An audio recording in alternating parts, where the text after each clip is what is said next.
Okay. I'm going to call the boarding of the Park County Commissioners to order, and if you'd all stand me for the Pledge of Allegiance. Back, please. Pledge allegiance to the flag of the United States of America and to the republic for which it stands, one nation, under God, indivisible, with liberty and justice for all.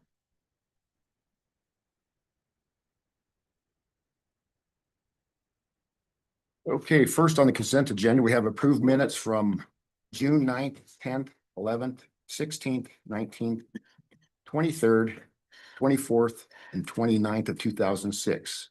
Approved payroll, approve and allow the chair to sign the TANF FFATA certification, approve and allow chair to sign NW RW positions inclusion. Approved allow the chair to sign the 24-hour catering permit for Whiskey Wagon Company. Approved allow the chair to sign two SHSP grants and one EMPG grant for Homeland Security, and approve and sign the Park County Library Powell letter to the post office. Mr. Chair, just for Commissioner Overfield, if you could tell us about the letter. Yes, sir. As liaison to the library board, attended their meeting a week or so ago, and one of the large frustrations that they have is that the post office in Powell is refusing to deliver to the library. They mentioned they could put a mailbox on the front street there, which has never happened in the past. They've always delivered to the old library. Not sure what the hangup is, but they asked for a little assistance in trying to make this happen and sort things out in Powell to get mail delivery to the library. They were actually told on Thursday last week that mail that is not picked up at the post office will be returned to sender. So we need to try to get this sorted out. Thanks, man. Thanks. With that, Mr. Chairman, I would make a motion that we approve the consent agenda as listed. Second. And a motion and approve to approve the consent agenda as suggested. Any other any other discussion? Mr. Chair, I just have one quick question that I apologize I would have asked earlier, but on the Homeland Security grants, the EMPG grants, it says due 6/26. Are we good with that still? Okay, do we have an extension? Okay. That was my only question. Thank you. Okay, any more discussion? Hearing none, all those in favor signify by saying aye. Aye. Aye. Any opposed? Motion carried. Next we have development standards and regulations update. Dossie, please. Well, all of the minutes we just approved, I think 90% of them were planning and zoning and county commissioner meetings on the DSR. We met again yesterday for a couple hours to review again the uses. We have kind of come to a consensus on the zoning areas for the most part. However, yesterday we did look at breaking out GR5, which is kind of your smaller lot sizes, but there is a lot of it in Park County, particularly around between the Cody and Powell areas. And we determined that we would look at a GR5, which is general rural 5, and we would look at a rural residential 5, which the difference there would be the uses allowed. We did hear quite a bit from the public that they don't like a lot of the, I'd say, commercial type uses in some of the residential areas. So we're trying to figure out a way to differentiate between those two. So we've asked the planning and zoning director to provide us with a map of what that would look like if we did the rural residential 5 as part of the GR5. That was a start. We did have a short discussion on short-term rentals. We had a discussion a little bit on some other uses, CAFOs in GR5. There were a few things that came up, but these are comments that came in from the public for the most part that we're trying to look at and see what kind of consistency we can have through that use table and trying to meet what the public wants us to meet. So we'll, right now, the Planning and Zoning Commission will have another work session on the 15th from 9 to 11. And then the county commissioners will receive the information from them, and we will discuss it one more time on the 21st to hopefully finalize our adoption draft to go out for public review. Thank you. Any other discussion on them? Yes, sir? No. Thanks for that. For next, we're a little early. But we'll go ahead and open it up to public comments for agenda or non-agenda items. Anybody have any public comment?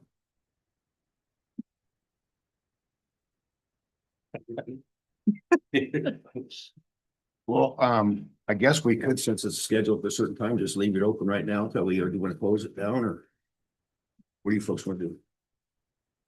We're okay for a little bit Yeah, I think we'll just wait until, in case he comes in. until Brian gets here. Brian's back here. Oh, he's back there. It's hiding.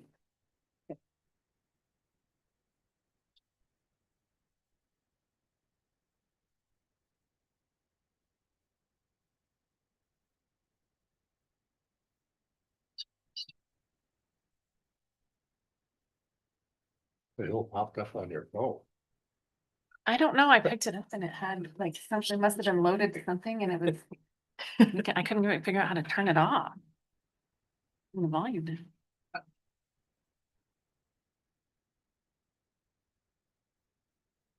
There's a stack of me up today. Okay.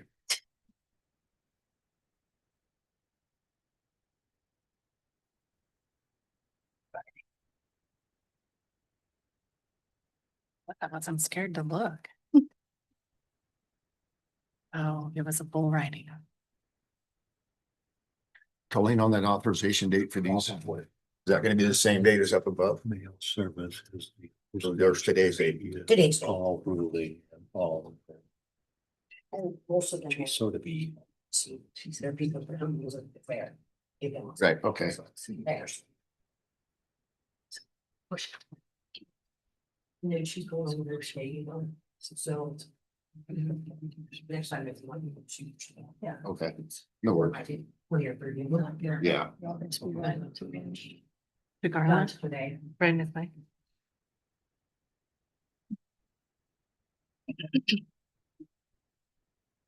My aunt and uncle are flying back today, so.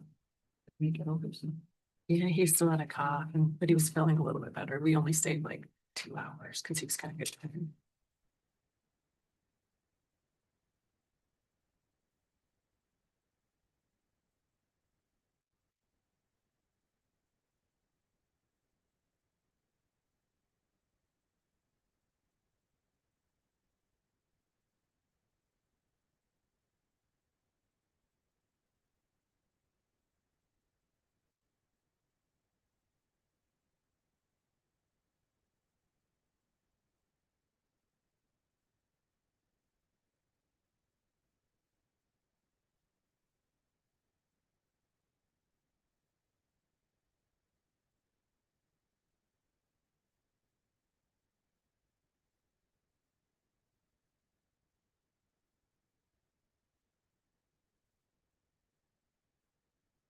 Lovely.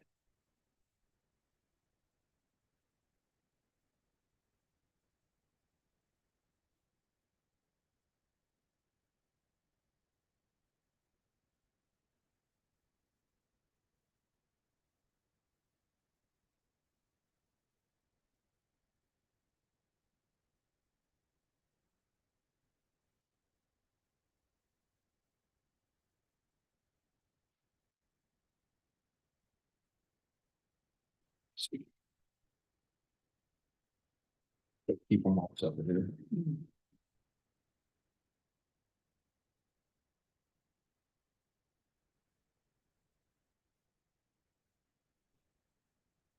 Yeah. Or, well, I was gonna ask where we are if everybody's read it. On the file. You're talking about the one that Okay. I emailed? Okay. Yeah. We need to. We addressed this, right? So Trevor was gonna do this. Yep. We had to address this. These are the things that are lost. Right. I'm just gonna- I had that on my to-do list too. Chairman, did you remember to ask Billy about taking But pay for rental? I'll call him. Okay. Yeah.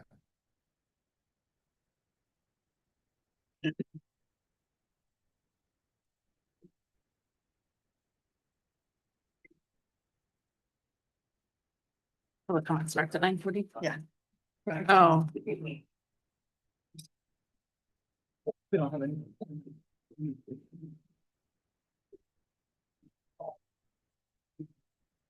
I thought we made a, don't we have a policy on that? Doesn't the fair have a policy on 501c3s using?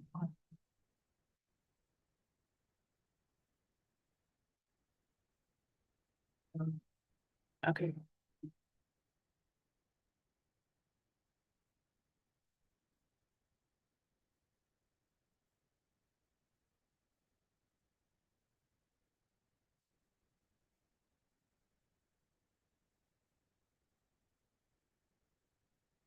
Here, I'll just pass it down and we can pass it back. Just sit there.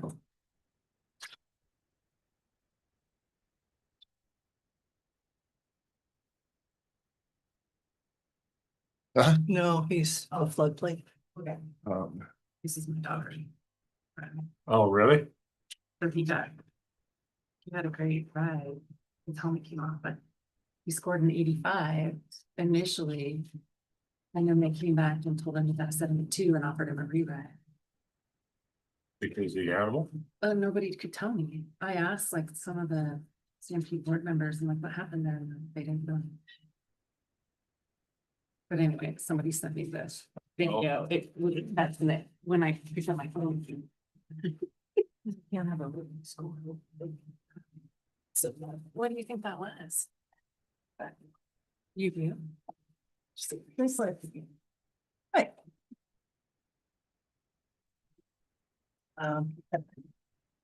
It's nobody, I mean, Justin, I talked to Justin and then. Okay, we're still in public comment period, so if anybody wants a public comment. Here for the floodplain. Yeah, okay. I think you probably have Brian. I have Brian. Other public comment? Okay, close the public comment. Brian, you want to come on up?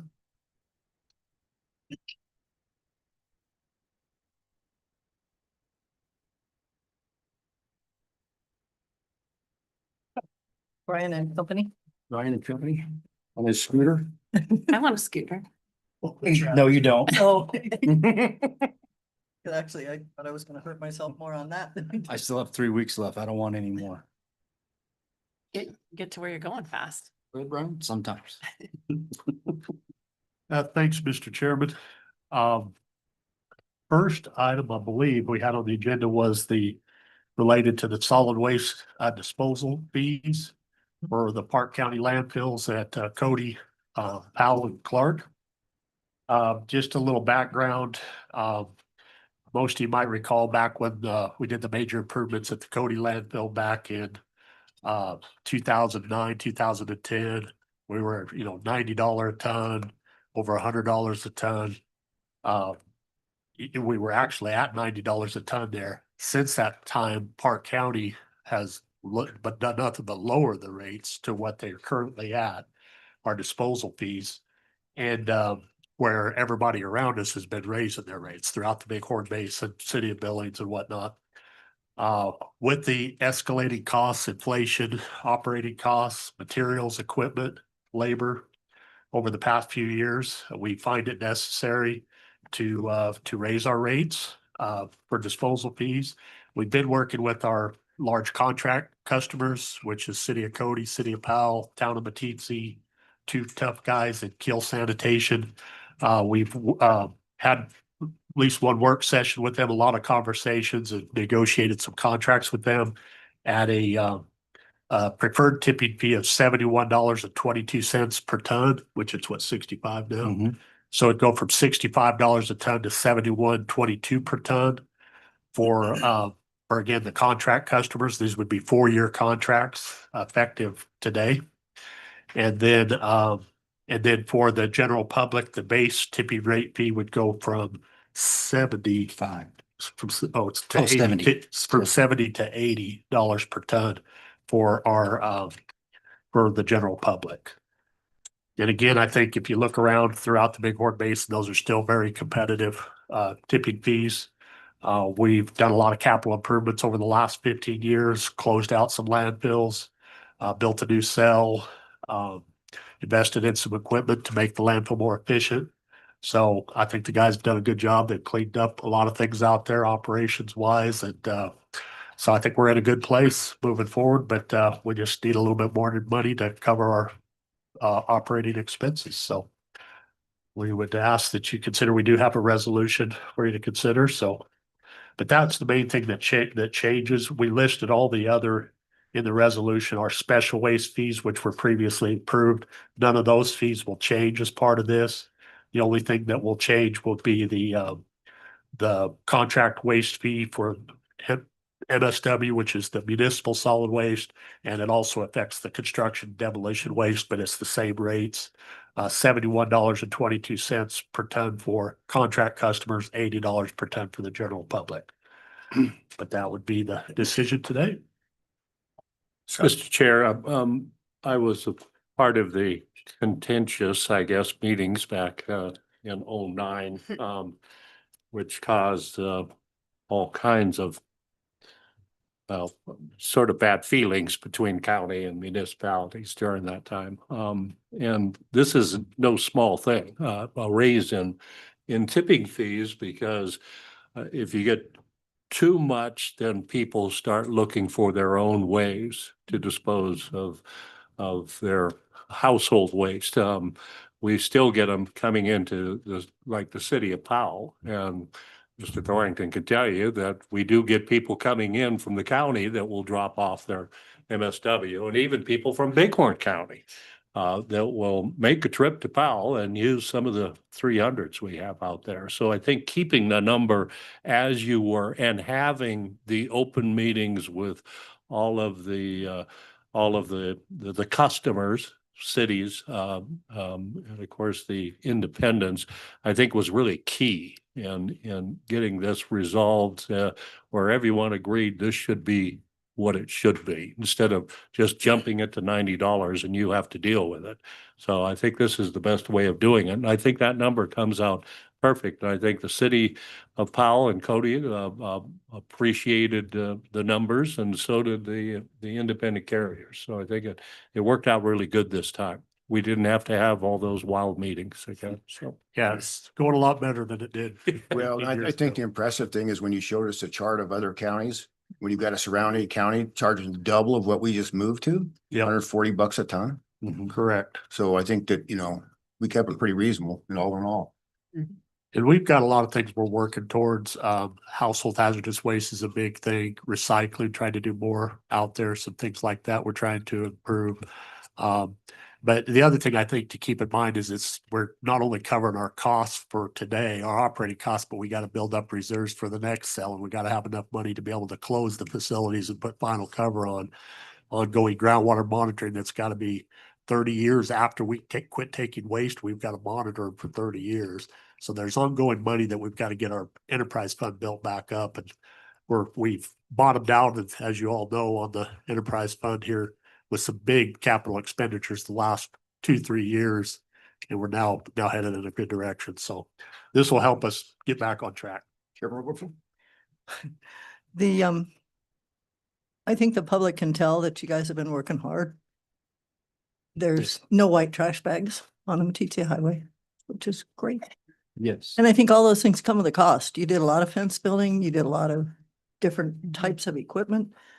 So I think it has added up, but I think this was fair. So, thank you. Thank you. Thank you. And Mr. Chair, I'd just add, I think that having the discussion like Commissioner Mangold referenced ahead of time in advance allowed both the city of Powell, the city of Cody, and the town of Matitza to go back to their own governing bodies and discuss and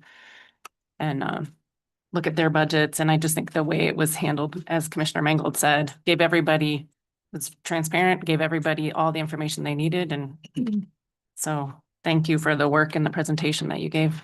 to all of Thank us. you. Yeah, all of our stakeholders in those work sessions and our conversations going back and forth with their attorneys and looking at the agreements, everybody's been very cooperative. So it's been a good process.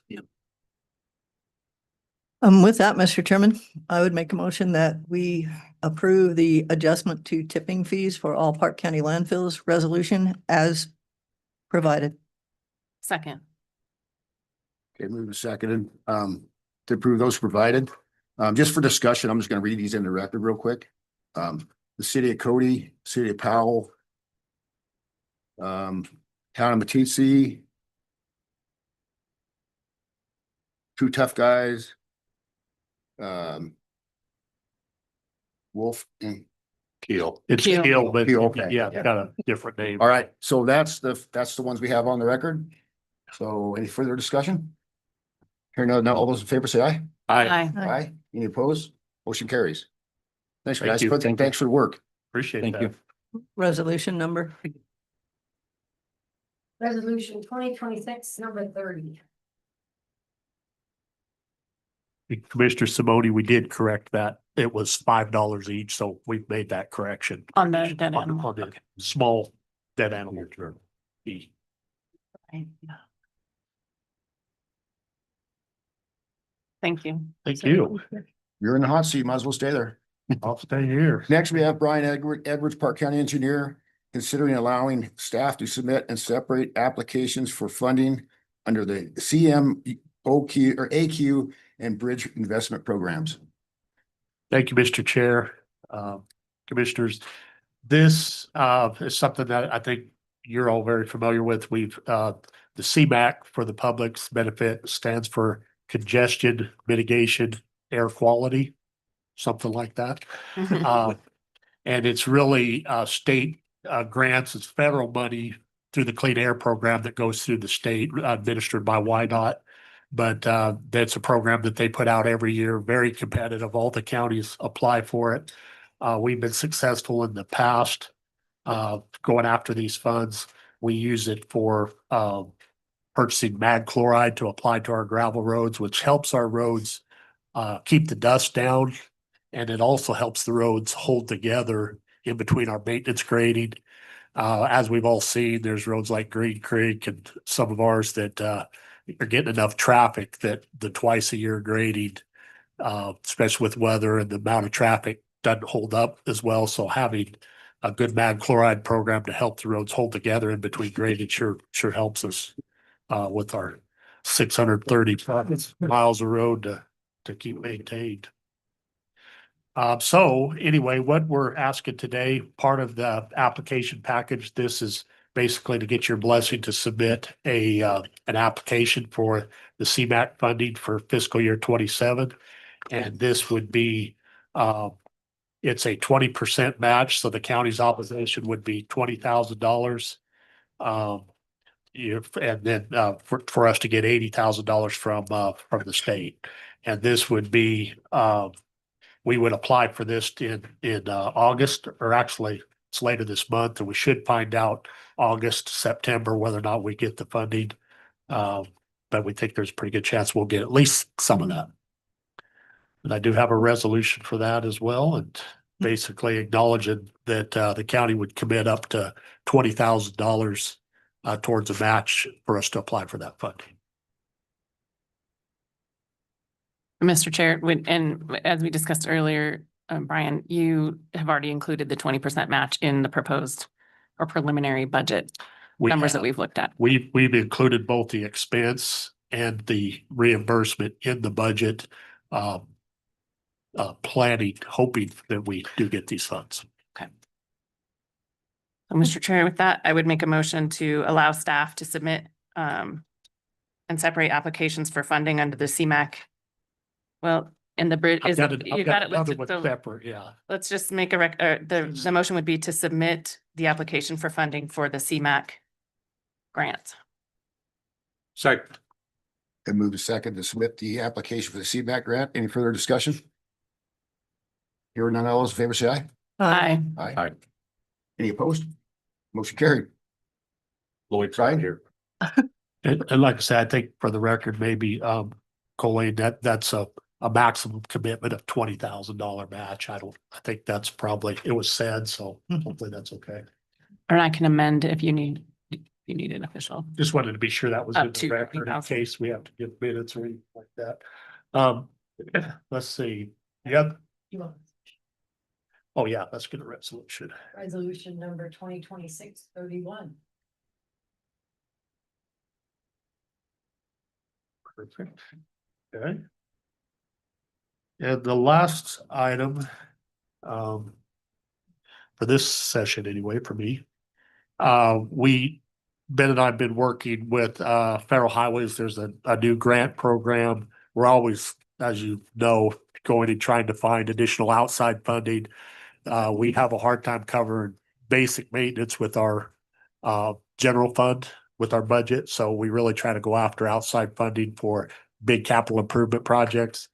As you know, we've got 70 bridges throughout the county, and we've got 14 that are in the need of major rehabilitation or replacement. So we really got to stay on the bridges to be able to stay on track so that we're not left in a bad situation. We have one of our bridges that's in pretty bad shape that's over on Lane 9 over Bitter Creek.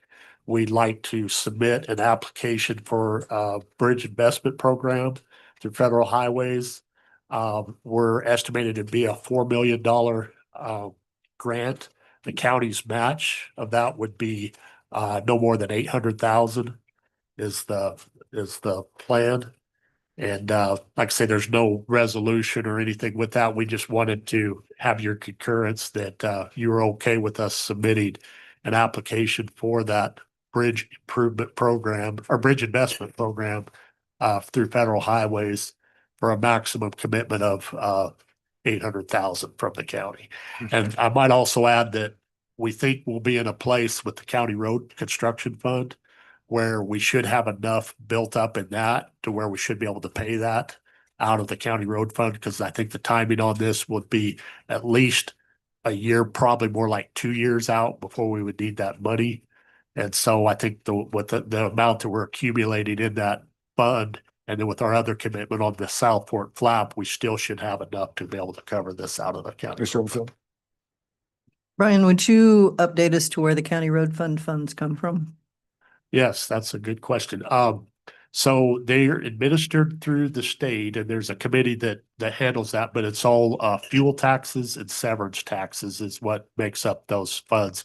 And it ranges, it's varied, but we get somewhere around 900,000 to $1 million a year in that fund.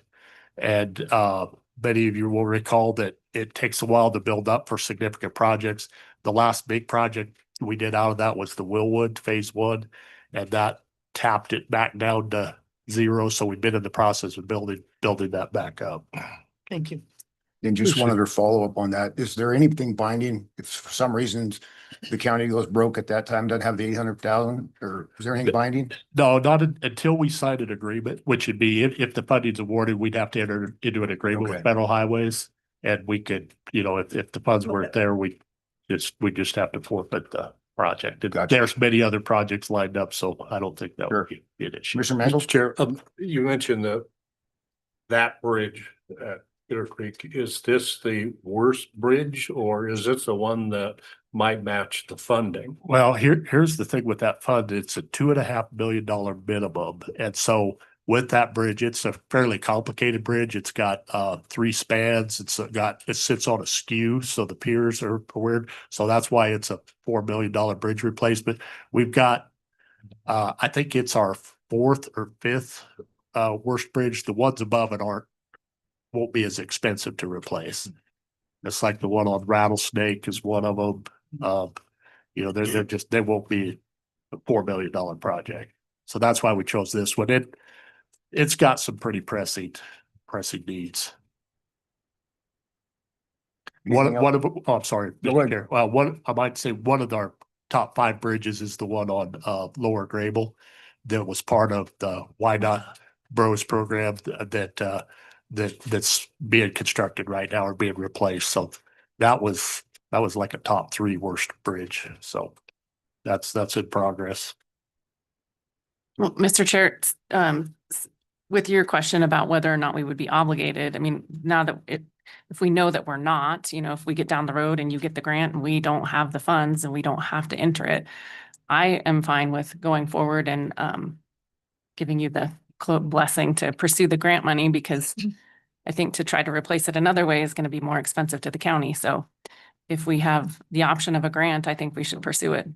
With many other needs is the problem too. It's Yeah. just, if we're not, like I always say, with the bridge lasting 50, 75 years, that if we've got 70 of them, so you got to really be thinking about a bridge a year just to stay caught up. And correct me if I'm wrong, Brian, the YDOT comes in and inspects those bridges They do, and they then rate inspect, them for us. yes, they do. They inspect every bridge at least every 2 years. And if they've got problems or deficiencies like this particular one, they inspect every year. Once they start getting into a load rating deficiency status, they'll inspect them every year. So, Mr. Chairman, does this need a motion, Brian, I for the think minutes just a to move motion would forward? be good Oh, if you okay. don't mind doing that. I would move that we approve Brian moving forward with the application for the Bridge Investments Program for the Bitter Creek Bridge. Second. Been moved in second to approve the, Chair, with a maximum commitment of $800,000 Okay, for the county match. Okay. so amended. accept that, man? What? Amended. You accept it? Okay. Any further discussion? Hearing none, all those in favor signify by saying aye. Aye. Aye. Any opposed? Motion carried. Thank you. Thanks, Brian. Appreciate it. Thank you. Our next item agenda is a public hearing at 10:10. So we'll be in recess for just a little bit. We have to start, right? No,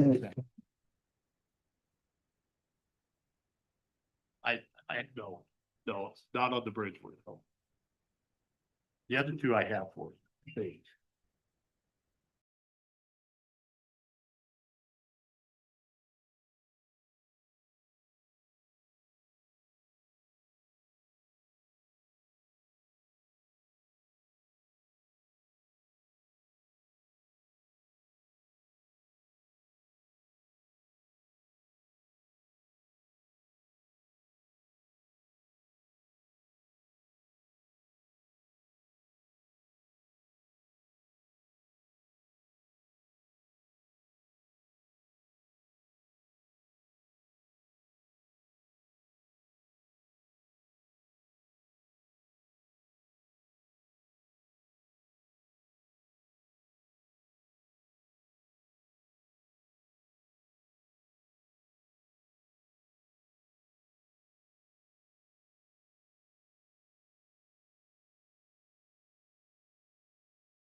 Okay, we're here now for I got the right one, yeah, okay. Park County Planning and Zoning Director, Assistant Director, we have Kim Dillon. This is a public hearing in reference to GMCM floodplain permit 81-26. All right. Mr. Dillon? Thank you, Mr. Chairman. I appreciate you hearing from me. So the applicant for this potential permit is Mr. McHugh, who happens to be here today. The water course for this project is the South Fork of the Shoshone River. This property is in the GR20 zoning district. The planning area is the Middle South Fork. We did get an application from the McHughs on May 21st of this year, and it was a floodplain development permit application. The project overview is the applicant requests approval of an existing 21 by 50-foot agricultural storage building that is in the special flood hazard area. This is an after-the-fact floodplain permit, obviously, because the structure, as you know, has already been met. Our regulations are our 2025 Park County Development Standards and Regulations. Site characteristics, Mr. Chairman, as you can see, I think it's in Figure 1 and Figure 2 and Figure 3. It shows the location of the structure. And the project site is approximately 11 miles southwest of Cody. The topography there increases in elevation west of the structure, and you can see that in Figure 2. The structure is approximately 105 feet west of the South Fork of the Shoshone River, the West Bank, and the unfinished floor of the structure has an elevation of approximately 5,507 feet, and the west riverbank edge has an elevation of 5,501 feet. So again, about 100 feet west of the riverbank, and it's approximately 6 feet higher in elevation, the floor of this structure. Public notices, obviously this is a public hearing. Public notice requirements were met. Agency notices were also sent out. And I should mention, Mr. Chairman, we've not received any public comments. Agency notices were sent out towards the middle of June of this year. Email from the treasurer's office stated property taxes are paid for the property. We did get an email on June 16th from Public Works. They had a few comments to share. We shared those with you. Public Works noted that the structure has a concrete floor and a foundation and large bay doors. Public Works is in favor of granting this after the fact floodplain development permit. We did get a response from Wyoming Department of Environmental Quality. They summarized the notifications, permits, and certificates that are required for various activities affecting, if it should, groundwater or surface water. We did get another email from the county engineer indicating that he spoke with the applicant about potential solutions for wet flood-proofing the structure to comply with our regs, and I'll talk about that in just a minute. We'd not received responses from Weed and Pest, Game and Fish, Cody Conservation District, Trout Unlimited, or the Army Corps. Project details: the applicant has constructed this 21-foot by 50-foot agriculture storage building within the map floodplain. Figures 4 and 5 show photos of the structure, and then figures 6 and 7 are site plan drawings. In the photographs, it's evident that the structure is at ground level, and you can see that in Figure 4. And then there are 4-foot raised concrete walls on 3 sides. The remaining side, the front, consists of primary open bays, and there is a garage door in Figure 4. You see that to the left. And based upon the type of construction, the structure appears to have low damage potential. Again, however, there are no wet flood proofing elements on 3 sides of the structure, basically just on the front where water can come in and out. And Mr. Chairman, I'll just tell you now, I know I've talked about wet flood proofing a couple times. That is by definition using flood resistant materials to minimize flood damage. Allowing flood water can enter and exit automatically from a structure, anchored and flood openings. And we've talked about these vents before, and that's to come. On page 7 of our staff report, we talk about Chapter 5, Section 5 of our regulation indicates that non-residential structures must be elevated 3 feet above the highest adjacent grade, or must be at least 2 feet above base flood elevation. Those two things cannot be met because this structure obviously is on a slab. It cannot be elevated. And we believe this structure is not above base flood elevation. But then in our regs, it goes on to say, except for ag structures, which may be built to wet flood-proof standards, along with venting and anchoring requirements for a variance. And essentially, Mr. Chairman, that's why we're here today. So we believe, staff, we believe that all the required criteria may be met by the applicant if appropriate venting is installed on the walls of the enclosed structure, of the enclosed portion of the structure. And you can see in photo 7, which is on page 8, you can see those 2 stars where the applicant is basically agreeing that he can provide vents in there, and those vents they'll be appropriately sized. He's proposing that they be 10 inches by 20 inches, and those should be adequate venting on those 2 sides. So, Mr. Chairman, I'll just quickly go through the standards of evaluation analysis. So there are 11 criteria that are supposed to be considered to approve a floodplain permit. I'm on page 9 of our staff report. One is the danger to life and property due to flooding or erosion damage. The applicant said the danger to life and property due to flooding or erosion damage would be minimal. Number 2 is the susceptibility of the proposed facility and its content to flood damage and the effect of the damage on the owner. The applicant said the susceptibility of the property to flood damage and the effect of damage on the owner would be minimal. He goes on to say why. Number 3 is the danger that materials may be swept onto other lands to the injury of others. The applicant stated that the danger that material may be swept onto other lands to the injury of others is extremely remote because the area is protected by a large riparian area upriver. Number 4, the compatibility of the proposed use with existing and anticipated development. The applicant said the shed is compatible with the proposed use, its agricultural storage, and no other development is anticipated in that area. Number 5, the safety of access to the property in times of flood for ordinary and emergency vehicles. The applicant said the shed will have no impact on the accessibility of the property by emergency vehicles in time of flood, should there be a flood. Number 6 is the cost of providing governmental services during and after the flood conditions, including maintenance and repair of streets, bridges, and utilities. The applicant said the shed should have no impact on the cost of providing these governmental services should there be a flood. Number 7 is the expected heights, velocity, and rise of sedimentation of the floodwaters. The applicant said the shed should have no effect on sedimentation of floodwaters. Number 8, the necessity of the facility for waterfront location. The applicant said the shed's location was not chosen as a waterfront location, rather an attempt to put the building in an area that has a shed traditionally and to keep it as inconspicuous as possible. Number 9, the availability of alternative locations not subject to flooding or erosion damage. The applicant shed, there are alternative locations on the hill, which I assume is to the west. However, they were not suitable for the shed placement due to flooding with irrigation, and did not favor a shed with these large openings to the east. Number 10 is the relationship of the proposed use to the land use plan.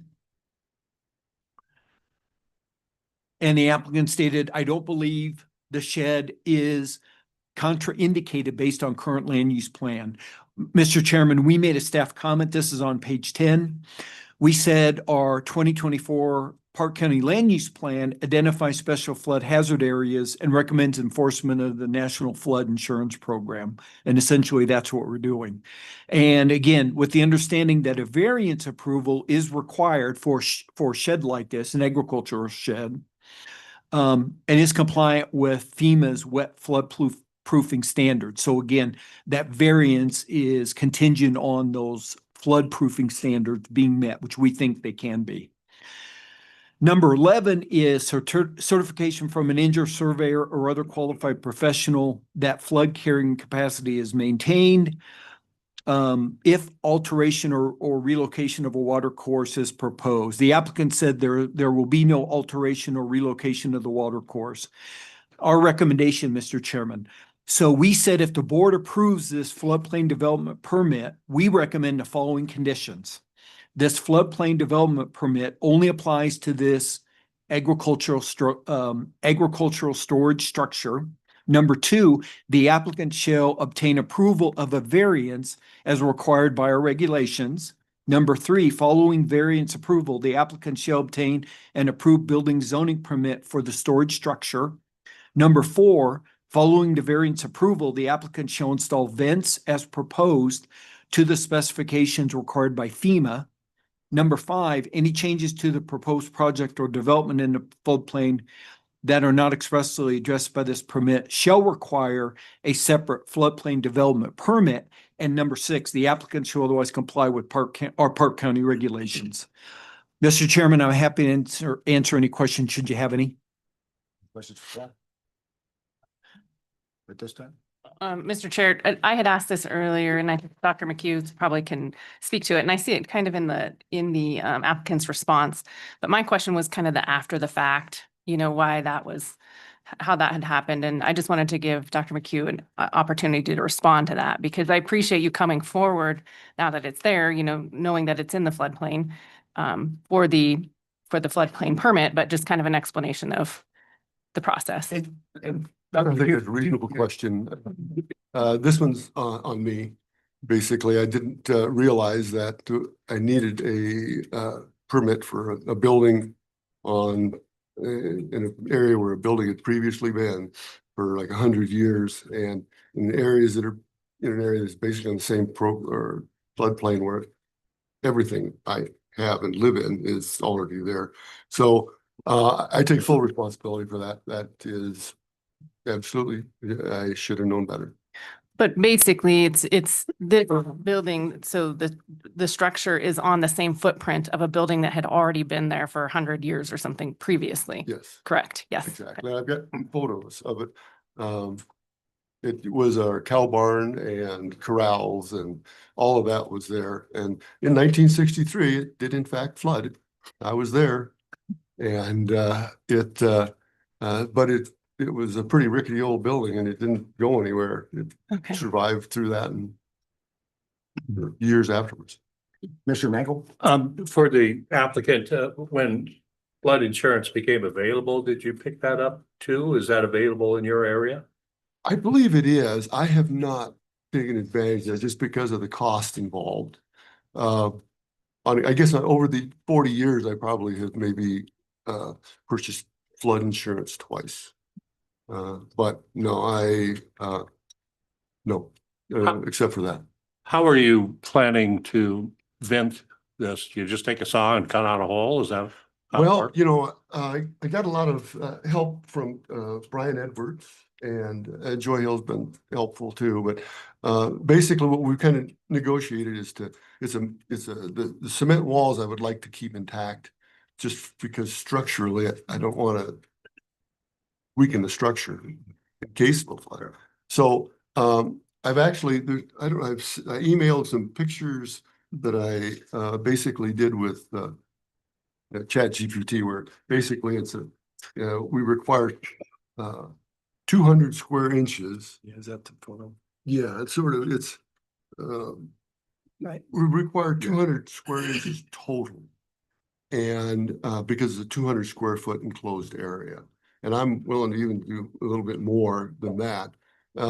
But we have one in the front and one on the side that drains into that whole open area. And so that's my intent. And everyone seems to be on board with that. And from a practical point of view, I think it answers the questions that FEMA would ask. You're just gonna saw it off then as. Yeah, basically it's just Okay. cut it out and then put a vent in there. Yeah. And Mr. Chairman, Commissioner Mangold, I believe what each one of those vents will be 200 square inches. Yeah, It'll because it be- has to be 10 total. by 20 inch. Yeah, it has to be a total of 400 square inches because the enclosed structure, I believe, is 400 square feet. Yes, it'll be, Yeah. it's one, yeah, we're gonna do it because 20 by 20 is 400. Correct. Yes, So each we'll bit, definitely have 400 Yeah. square inches. Any more questions for staff? One really quick, Sure. so just Kim, just so I follow the process, so we're doing the floodplain permit and then it has to go back to a variance process, right? Yeah. And is the variance process then a public hearing in front of P and Z and then another public hearing in front of the board? correct. Okay. Yes, correct, Mr. Chairman. There's two. Two, yes, first with P and Z and then a public hearing with you, with the board. Okay, and we're not anticipating through what I've read in the staff report, we're really not anticipating any hiccups in getting a variance because he's met this I can't remember how you say it. Yeah, wet flood proofing. Yeah, so It- once he's yeah. done that, then he'll have met that and there shouldn't be any hiccups for him in the variance Right. process. In the vents, yeah, or a big part of that. I Thank think you. Jill had mentioned that one way to kind of maybe simplify this process was to, if I could get an approval for a variance from the county commissioners on pending an approval from park planning and zoning, and when they give it, it's done. That saves you another whole meeting. That's a question for planning and zoning. I have not heard that, Mr. Chairman, Okay. about sort of reversing that process. But again, my understanding is, should you approve this today, this floodplain permit, my understanding is we go through the variance process, starting with P and Z and then coming back to you for final approval of that variance. But I'm agreeable to either way we do that. Okay, Mr. Chairman, yes. we did not advertise this as any approval on the variance, so I don't No. think that we can take it Right. today. You're trying to streamline government. We don't do that. We don't. Greg, you have anything else for us?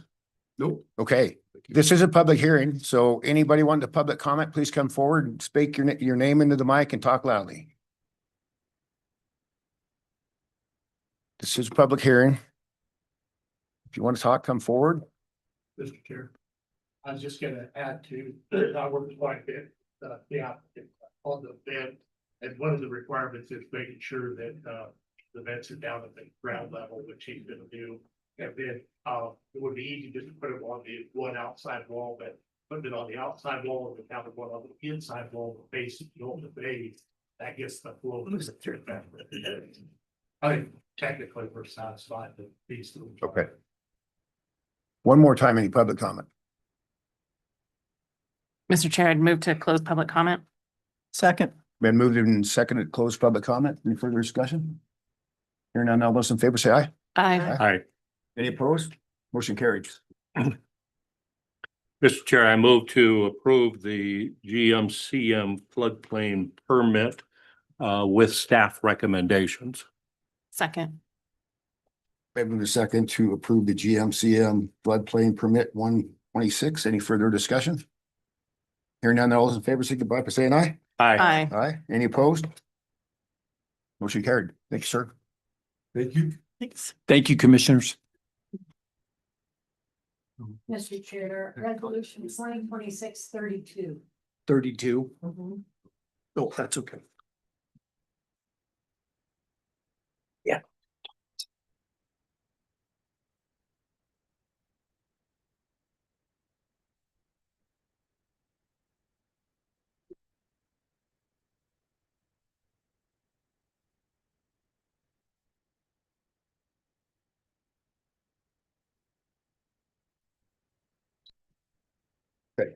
Put the rest up.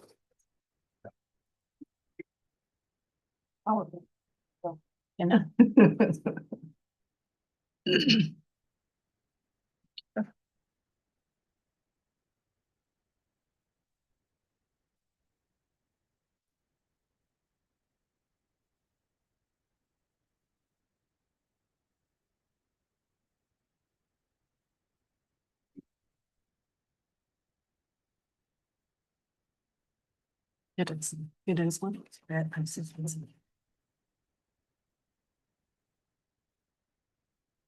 Okay, next on the agenda, we have Katie Johnson from Park County Elections and Hans Odie, Deputy Director. Deputy Clerk. Deputy Director. Approval of the proposition for imposition of the 1% specific purpose excise tax. Take her away. Good morning, Chairman, Commissioners.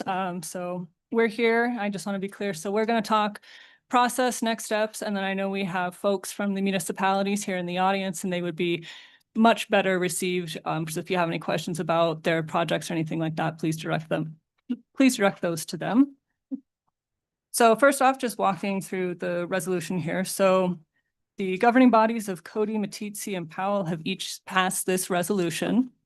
And that's in seeking to impose a special purpose excise tax. So now that we have received their resolutions, it comes forth to you as a board. And so we have the language for how that would appear on the ballot. And then also going over, should the proposition be approved by the voters, the tax will commence on January 1st, 2027. Or also at the earliest permitted date by 39/15/207. The reason for the differences in those dates is that it very easily could fall into the second quarter of 2027, given notices to vendors and giving everyone time to actually be able to collect that extra 1% tax. This would appear on the ballot as a proposition, which is just a majority vote. So just more yes than no is what would institute that as passage. And just to clarify that, that's by the voters. Yes, by all the voters of Park County, this would appear on the general election on November 3rd ballot.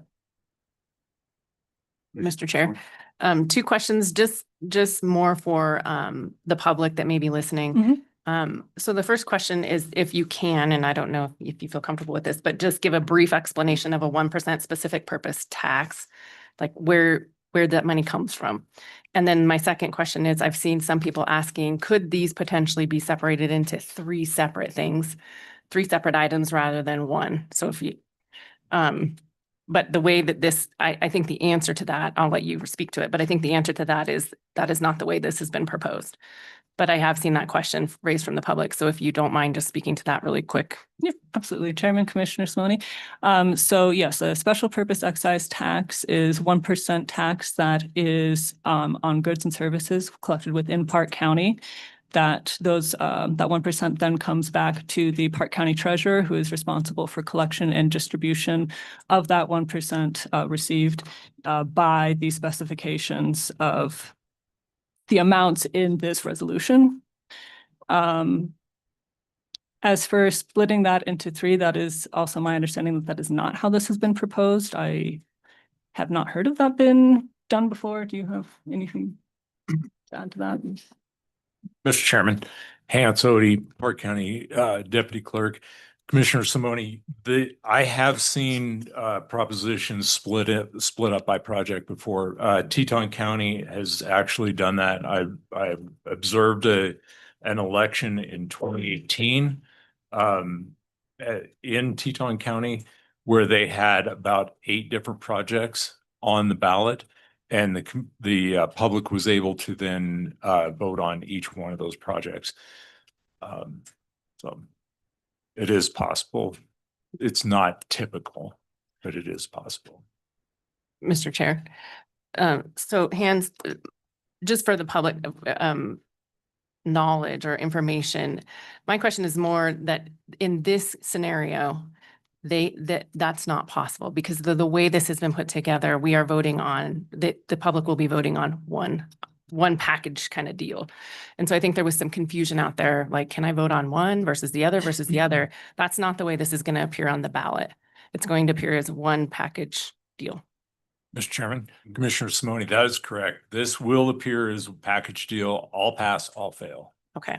And then secondly, in follow up on the tax, I just think it's important to clarify that once this money has been raised, just so the public understands, that tax goes away. So can we speak to that quickly?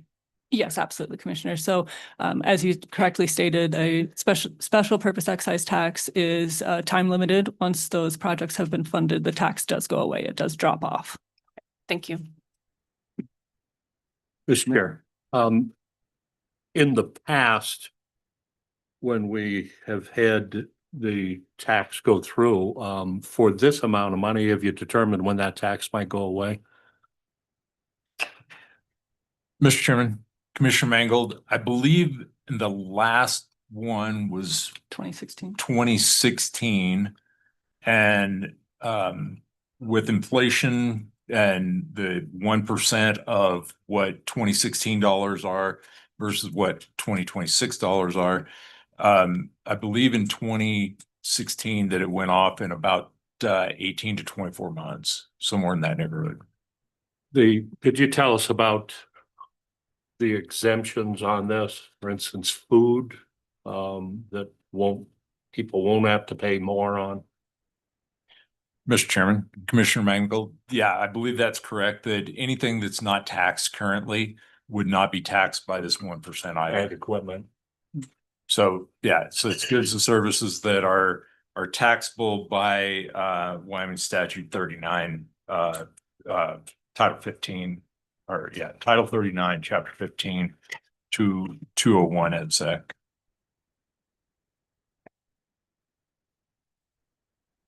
Any more questions?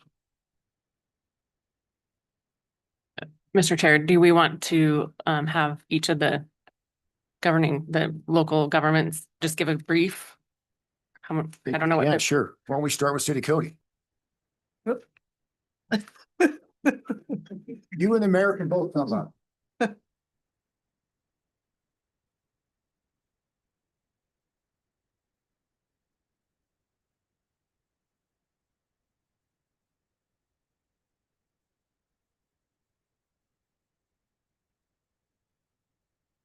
Lean in the mic and speak loud so get back up and hear you. State your name for the record.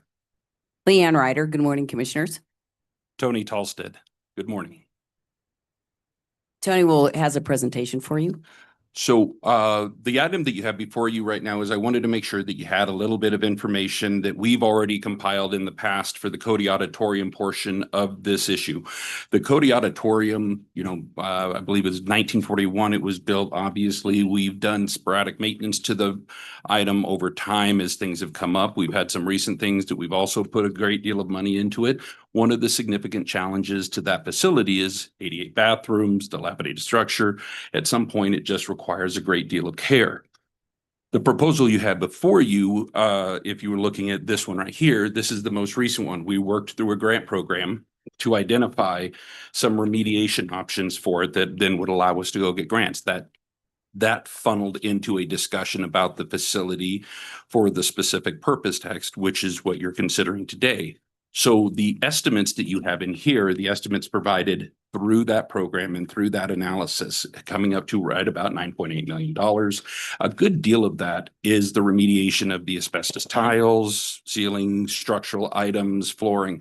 Please understand that when we look at it right now, we are not doing significant modifications to the building. The most significant modification in terms of overall space change is the use of the basement that already exists. We're not modifying the floor plan or anything like that. We're making sure that the basement can be used for meeting rooms, multi-purpose, any type of events. And then we're making sure the rest of the facility is updated as well. That includes infrastructure like electric and electric AV. That way we're trying to handle the multi-use.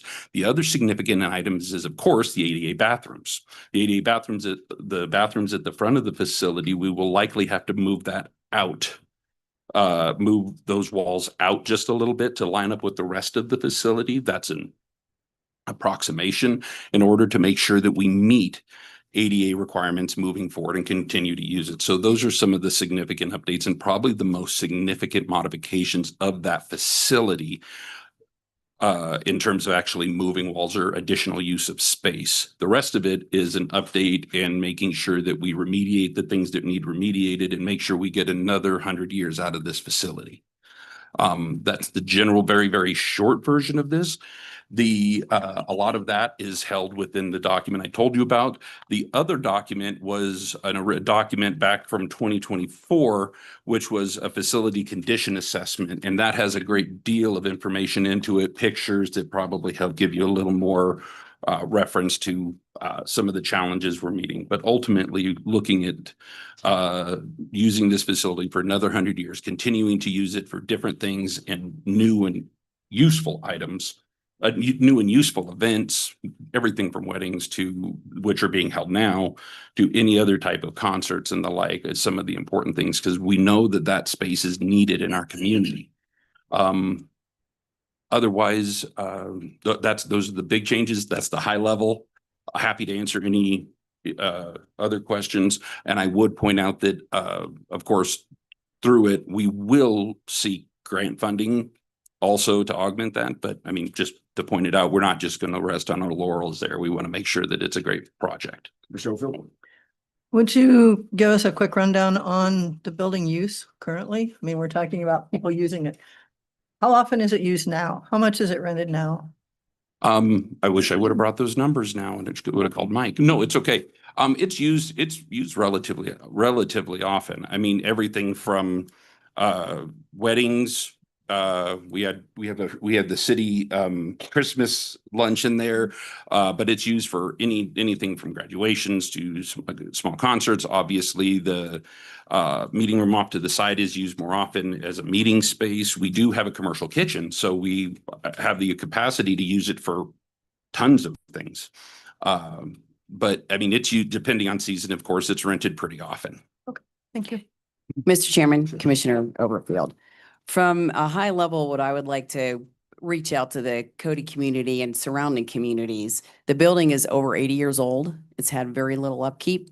We're to the point now where we can no longer polish our wood floors because the nails are sticking out. But I think more importantly, there's a lot of asbestos in that building.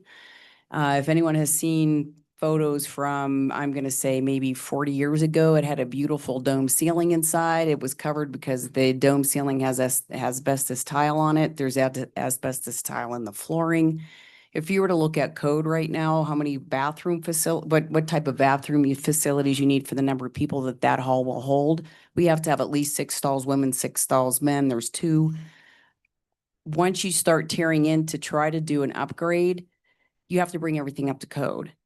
And that's where we get into it's either all or nothing. And on the majority of the list of the goals of this 1 cent special use tax, it really is a heavily used building. We use a lot of nonprofits use that at a pretty low rate. And it's because the taxpayers have already paid for that building. This is a project for the taxpayers, by the taxpayers. And as Commissioner Stewart pointed out, that Chairman Stewart pointed out, this will be voted on by the taxpayers. Folks do use this building a lot. I have some sense that at this crossroads, we really do need to step up and put a little bit back into this building and so that it's available for future generations, but it is heavily used. We did just over the 4th of July had that gymnasium and auditorium rented through the whole weekend for the bands and marching bands that come in. It is heavily used.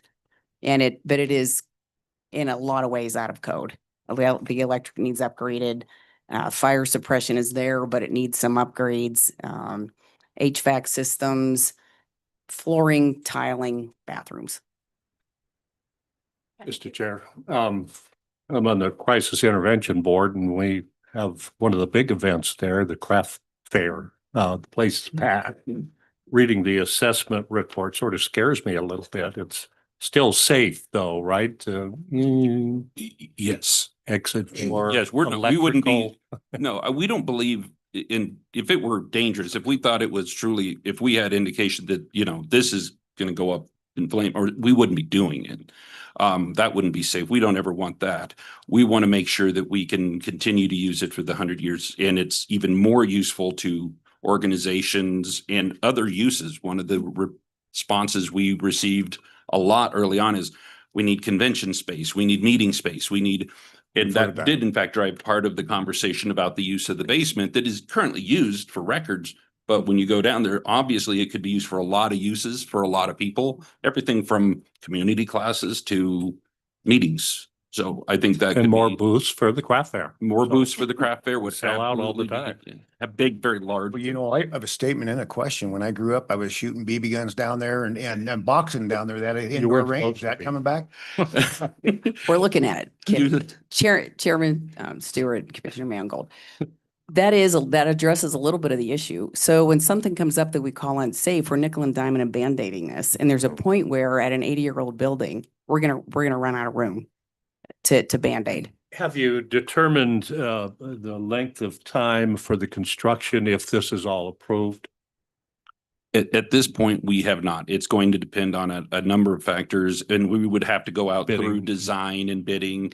Obviously, we've tried to approximate what those kind of things are, but we do not have an absolute timeline. It's going to be a lot with the design and some of that design, and then also getting the more refined cost estimates associated with those different parts. Thank you. Thank you. Thank you.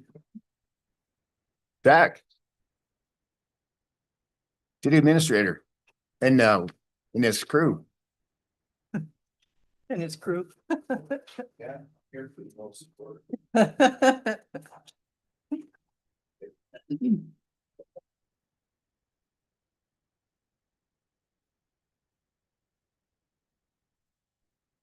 I'm here for support and answer the questions that they can't. We thought we were the support people. Not so lucky. Thank you, Mr. Chairman and board members. We appreciate the opportunity. Our portion of the 1 cent sales tax request is for a brand new senior center. We have assessed that the 1953 or thereabout automobile garage and blacksmith shop is no longer serviceable for the amount of people that we're serving, and it of course is not ADA compliant in many, many areas.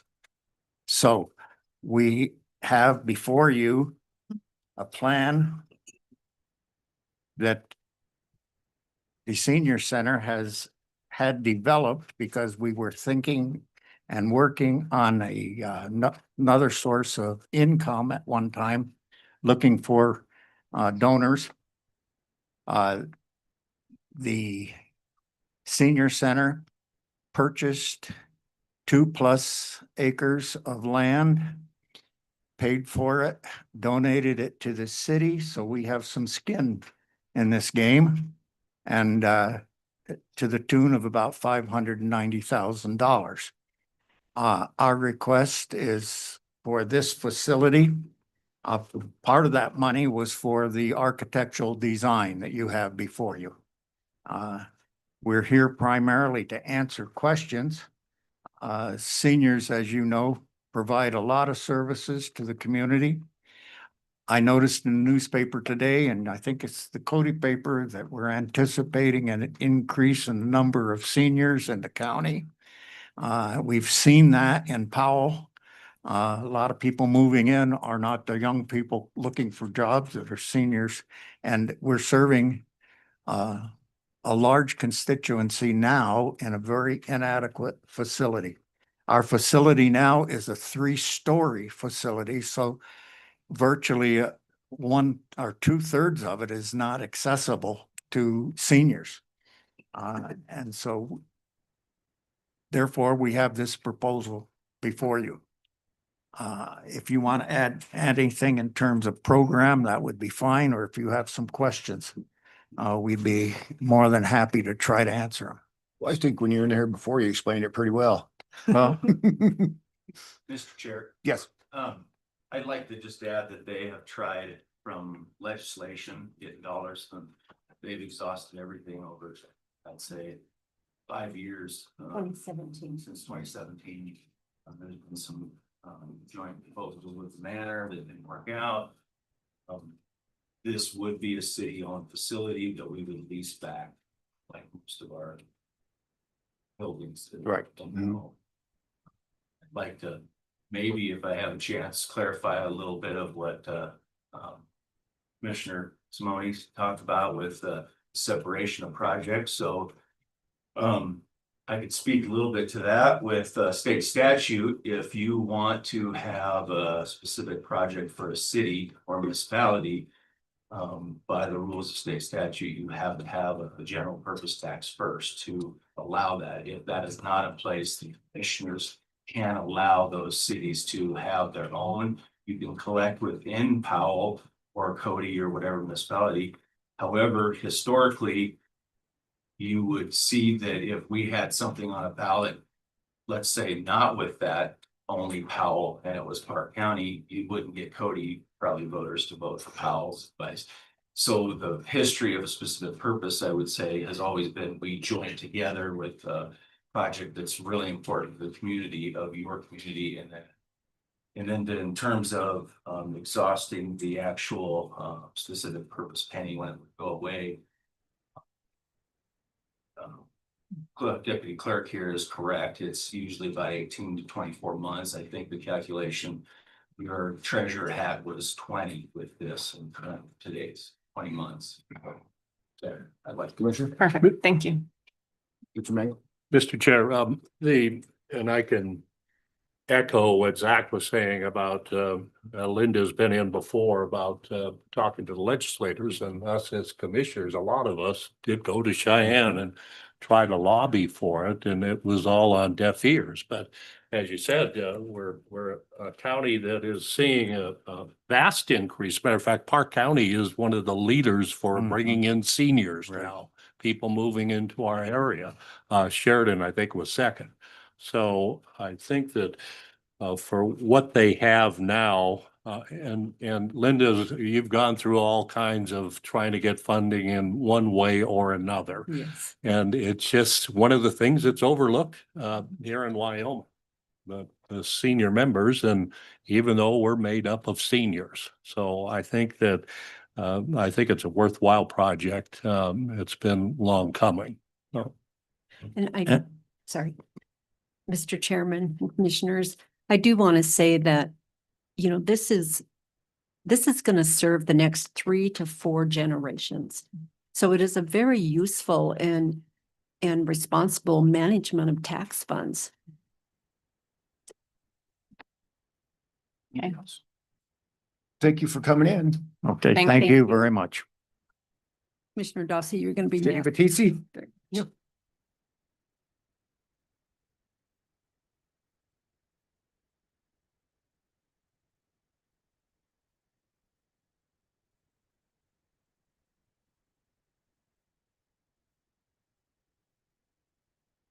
Good Morning, everyone. How are you? Good, how are you? Is this on? Yeah, well, yep, just a little bit. There you go. Just make sure everybody can hear you. Can you hear me now? Yeah. Okay. So I wanted to speak a little bit about the Meeting projects and really thank everyone, not only the county, but the cities to include Meeting in these capital facilities taxes, because it's very important for Meeting community facilities because we're so small and our tax base is very small. So we have a couple different things on our list. We have a garbage truck, which our garbage truck we purchased in 2012, and it travels back and forth to Cody to the landfill twice a week. And so wear and tear on the garbage truck, and it's an essential service for Meeting because we have no other place for our garbage to go. The senior center needs some commercial work on their kitchen. And so at this point in time, I don't believe they have a 3-sink bay, and the commercial kitchen is really lacking some of the necessities for what the health department requires. And so that is an essential service to our community, which they serve 4 times a week for our senior citizens. And sometimes that's the only good meals that they receive throughout the week. And so that's important. The third thing that I have on there is the HVAC and the renovations for the Meeting Community Swimming Pool, which is open 7 days a week. Similar to Powell, we were on the capital facilities tax prior for our swimming facility, and really it's great to see over the last 20 some years on how many students and people that we've taught swimming lessons, and that's really what's going on right now. So I rushed to get over here so that I could speak before you guys. Sorry if I'm drenched still. And then the last one on there, I'm trying to think what it was. Visitor Center. Oh, the visitor center. So with the visitor center, it's very limited in funding also. And so they have a storage shed, computer for their assistant and a few minor things like that for their project. Chair, Angie, with the getting the garbage truck, that thing's still running? Well, yeah, we Oh, take good care of it. if you, do you have an enterprise fund at least in your landfill? Yes, so we do have an enterprise fund, but with a small amount of population that we have, we'd have to really rate everyone to be able to purchase a garbage truck. Right now, it's about 338,000 for a new garbage truck. So So it's quite expensive, but we do put money in our reserves every year in all of our funds. It just depends on how long we can write it out. if you had to buy a garbage truck now, you would probably have to raise your rates then for sanitation? Yeah, we would raise our rates minorly because I mean, it's fixed income population, so I don't know how much we can increase it to still provide the service that is needed for our community. And not only that, we write a ton of grants for every project that we have. So if I could find a grant for rolling stock, I could match that with this funding. More. Thanks for coming in. Thank you. Mr. Chair, just quickly, just want to, before they all leave, just tell them all, the cities and the town of Meeteetse, thank you for coming and for all the work they did in getting these projects together. I do think that each one of these projects is important to the citizens of the county. And so just thank you for the work and time and effort you put into it and for coming today to explain some of this before we put it on the ballot, just so that the public has some of their questions answered. Mr. Chairman, without reading the entire resolution, since it is fairly lengthy, just to acknowledge that what we are talking about is a resolution to the voters for 19,278,000 to be collected with interest earned thereon. So that's 9,800,000 for the city of Cody, 7,900,000 for the city of Powell, and 1,578,000 for the town of Meeteetse is how it breaks out at this point. Thank you. What's on motion? With that, I would move to approve the resolution approving the proposition for imposition of a 1% specific purpose excise tax in Park County, state of Wyoming, for the purpose of funding specific projects. Said proposition to be placed on the ballot in conjunction with the general election to be held in Park County on Tuesday, November 3rd, 2026. Second. It's been second and moved to do what she said. On, read it together. All those in favor, signify by saying aye. Aye. Any opposed? Further discussion? Hearing none, all those in favor, signify by saying aye. Aye. We could vote out before. We voted I just want to make sure we get it covered. Thank you. So much. Mr. Chairman, resolution 2026-33. Thank you. So we don't oppose the same resolution that was put up here. What's that? You have to read. Yeah. Yeah. Isn't it just good? Right, first is 08, the resolution 08. Oh, no, that the weight number isn't Okay. right.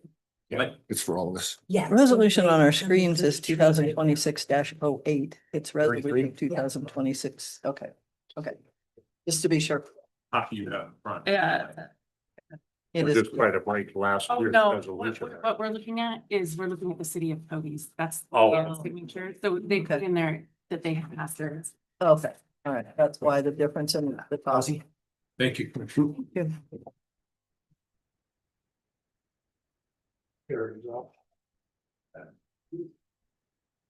Okay, next, we have Jerry Parker, Park County Fire District number 2. To give us the burn away. Yeah, but he waited till after the 4th. Survived. Have a meeting. I figured that was the case. And this is gonna be in reference to fire restrictions. Correct. I'm Jerry Parker, Fire Warden for the county. I brought along with me Matt Shawland. He is our district training officer and has several years working with BLM and the Forest Service. In case you have any questions that you might want to answer. So I'm here before to request fire restrictions, stage 1. We're doing it a little different this year. Before in the past, we've always waited for BLM and Forest Service. The concern is the fire danger is down low in the basin. BLM went in last Monday. So I got on your agenda to request the restrictions this year, and I'd be happy to answer any questions that you might have. I think after the 4th is warranted. Yes. Mr. Chairman, Terry, could you give just a brief overview of stage 1? What are we talking about here for restrictions? So the wording's the same as last year, so you can still have fires in fire pits. Okay. And we've exempted the farmers as we have in the past. Could you move up, speak up a little bit louder? Speak up a little louder there. Sorry. No, it's okay. I just want to make sure people hear. You can still have fires in fire pits. We exempt the farmers as we have in the past. You can have charcoal fires. You want me to read all of them? or- No, I just a brief overview of what we're looking at. Mr. Chair, so basically, it looks like the prohibition of any type of open fire, right? So it's like if not someone was in the a- county and somewhere in the county shooting off if fireworks, It's they not in can't, a contained. it's not contained. Okay. And Mr. Chair, quickly, Jerry, I didn't hear what you said about BLM. Did you say BLM went in and, They went into stage 1 last Monday. okay, okay. And just for clarification to the public, does that extend up onto the forest too? Or is that just? strictly No, at forest? this time, this is just Forest Service is Park exempt County land. from Yeah. from our restrictions. Sure. I'm sure when they go into it, Yeah. they'll make everybody aware of it. Any other questions? I don't think so. Mr. Chairman, I think it's warranted. We all know the trouble we're in. Mm-hmm. So with that, I would move that we approve the resolution for establishing open fire restrictions and fireworks restrictions for Park County on stage 1. Second. Been moved in second to implement the fire restrictions as stated. Any further discussion? Hearing none, all those in favor say, signify by saying aye. Aye. Motion carried. Thanks, guys. Thank you, guys. Pretty quick. Mr. Chairman, resolution 2026-34. Do you have a resolution? I have it. Okay, then. Okay, thank you. Next on the agenda, we're starting to catch up a little bit. Brandon. And Yeah, Brandon. this is to discuss about improving and signing MOU for health, public health and the MOU. For sign MOU.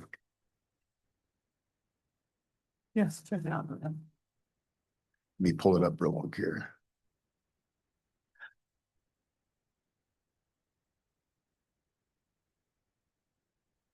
You can go ahead and start if you want. I believe it sounds like going ahead and asking the state if we can revise the MOU so that it reads a little bit more detailed and encompasses Andrew's concerns for the cybersecurity side. Would probably be our best bet. If I could propose that we hold off on signing currently, get with the state and try to come up with that conclusion. We currently have no details from the AG's office yet. So hoping to hear something soon, but unable to connect with them at this moment. So. Mr. Chair, Brandon, just quickly, just because for public understanding, this MOU is between the Wyoming Department of Health and Park County. And can you just kind of give us just a brief overview of what it does, what the MOU does? So it's basically how it pays for part of the public health services. Correct. So the MOU is a contract between the state and the county, and that is 65-35%. 65 for the state, 35% for the county responsibility. And that encompasses our business practice to do public health needs in the community. And so the issue here is kind of that we have some state employees that are employed by public health or employed by the Wyoming Department of Health, but work in the county public health office who have access to the county's Computer and IT Yeah, and services. so the kind of the hiccup is trying to figure out the cybersecurity piece of it. And that's what we're kind of discussing today about putting this on hold so we can get some language ironed out. Yeah, I believe Andrew's had all the right questions. As I had stated previously, that the cybersecurity side, I think it goes both ways. If there was a state employee that was to cause a cybersecurity breach for the county, or vice versa, if the county employee might breach into the state's security. So I think it's really good. Unfortunately, it's never been brought to anybody's attention until this moment. So thank you, Andrew, for for opening that up, because I think it is important. But there's definitely a lot more details that we need to iron out and get with the state. Hopefully the AG will be able to enlighten us a little bit and help with some of that legality and the logistics on exactly how that plays out, so that we can feel safe as a county, and also, the state side as well. So. And I think something to note, though, that during this time, there's no public services going to be affected. I mean, there's No. going to be affected, just so everybody knows that, we're doing contractual stuff, but there's nothing going to affect services. So. Correct. Yeah. Yeah, it'll just be a postpone. So all the services will still be enacted and running as normal. So Yeah. no concerns. Michelle? I would just mention that the other thing that I understand we're going to look at is a little clarification on what is required of the county to provide, being whether it's the phone service, the computers, the copiers, all of those types of things. There's just not much clarity when it says provide an office. What does that mean? So Andrew is correct in bringing this up on multiple contracts that the county works with. And so we just want to see if we can get as clear as possible so we know what our responsibility is. Correct. I appreciate it. And thank you very much. Thank you for coming in. Absolutely. Mr. Chair, then we probably just need to make a motion to table the MOU until we get answers on cybersecurity, office supplies, and was there a third thing? That's cool. Was it phone lines? Well, yeah, we just need language in there. Okay, so clarification on the outstanding items. So we'll table it until we get clarification. That'll be my motion. I don't think it needs to be any more detailed than that. Second. Okay, it's been motioned and seconded to table the decision for the public health until you get more information. Any further discussion? Those in favor, signify by saying aye. Aye. Aye. Any opposed? Motion carried. Thanks, guys. Thank you, Mr. Chair. Thank you. I guess that with that, Mr. Chairman, they will keep us apprised of what they hear and what comes through from the state. Yeah. Okay. Thank you. We're a little ahead, so I think she's, I thought I saw her. yeah, she's here. Louise here with University of UW Extension to approve and sign an MOU. So I know, Mr. Chairman, our MOU went to the county attorney and they came back and on the agenda. So I think ours is pretty much worded the same thing. It's been worded forever. I mean, the last I have hard copies back to 1992 and it really hasn't changed very much. I know that we did the cybersecurity side they were able to put us on the public network. So we have UW stuff.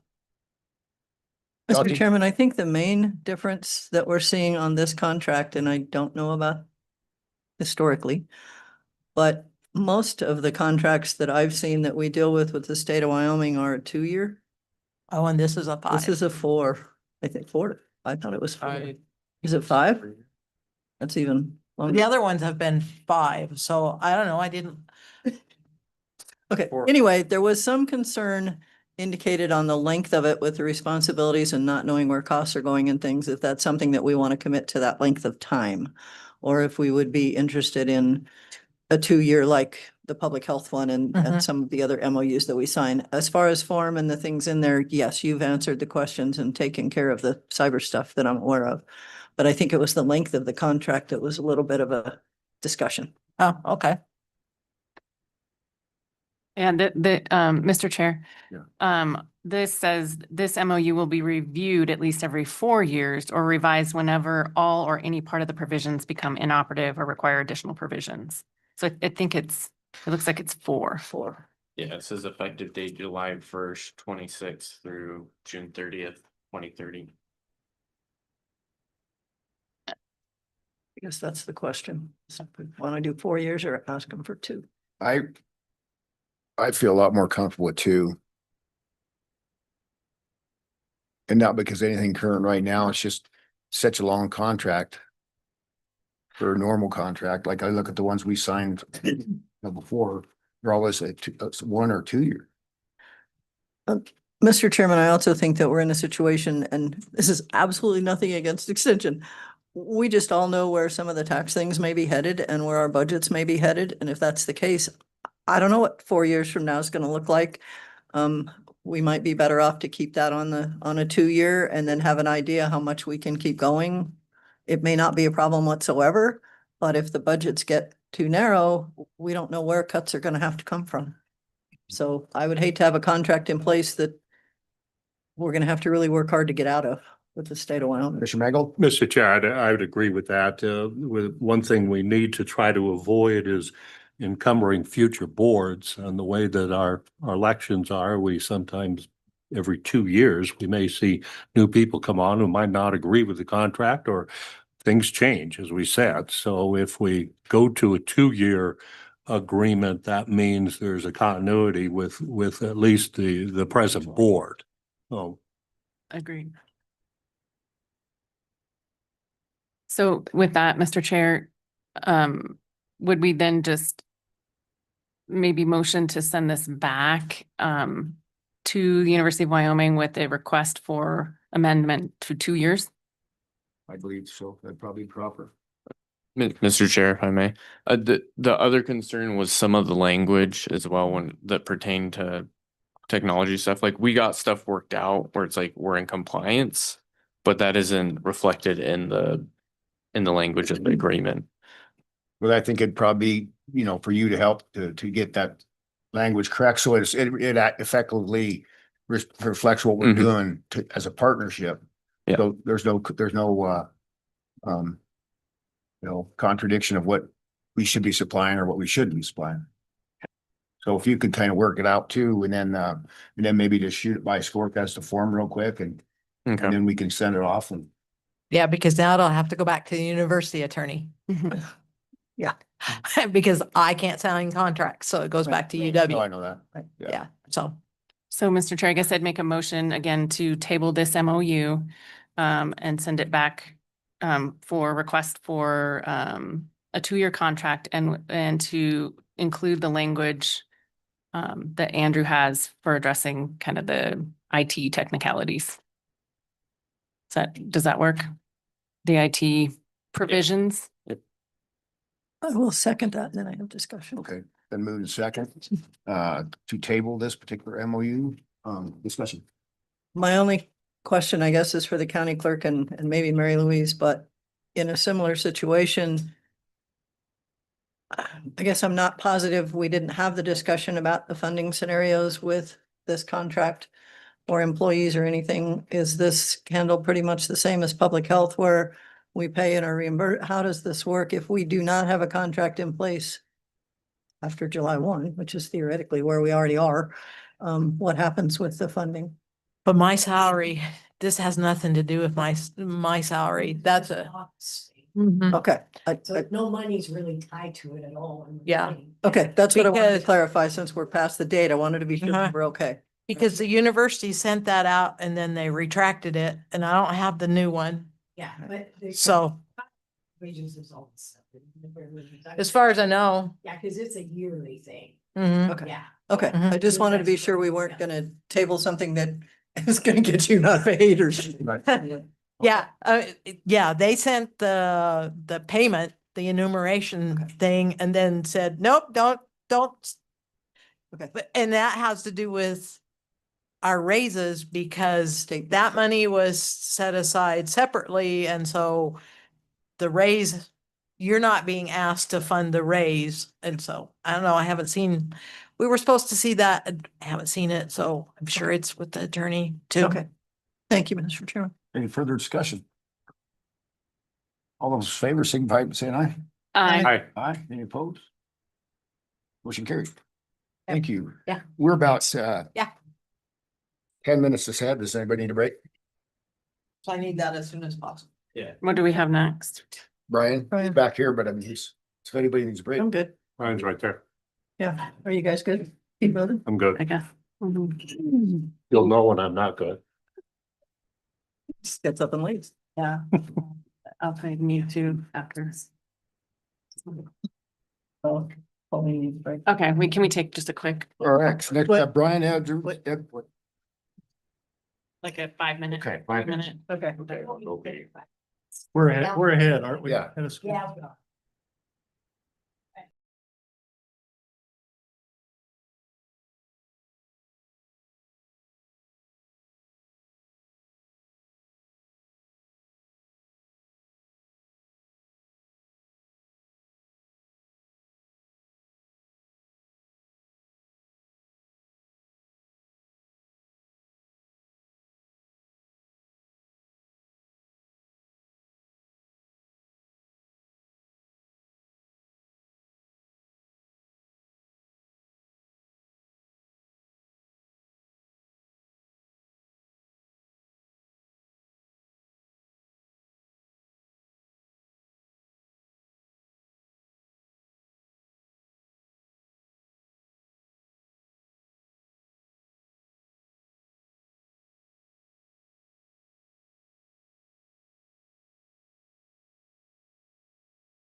Next we have, Brian Edwards.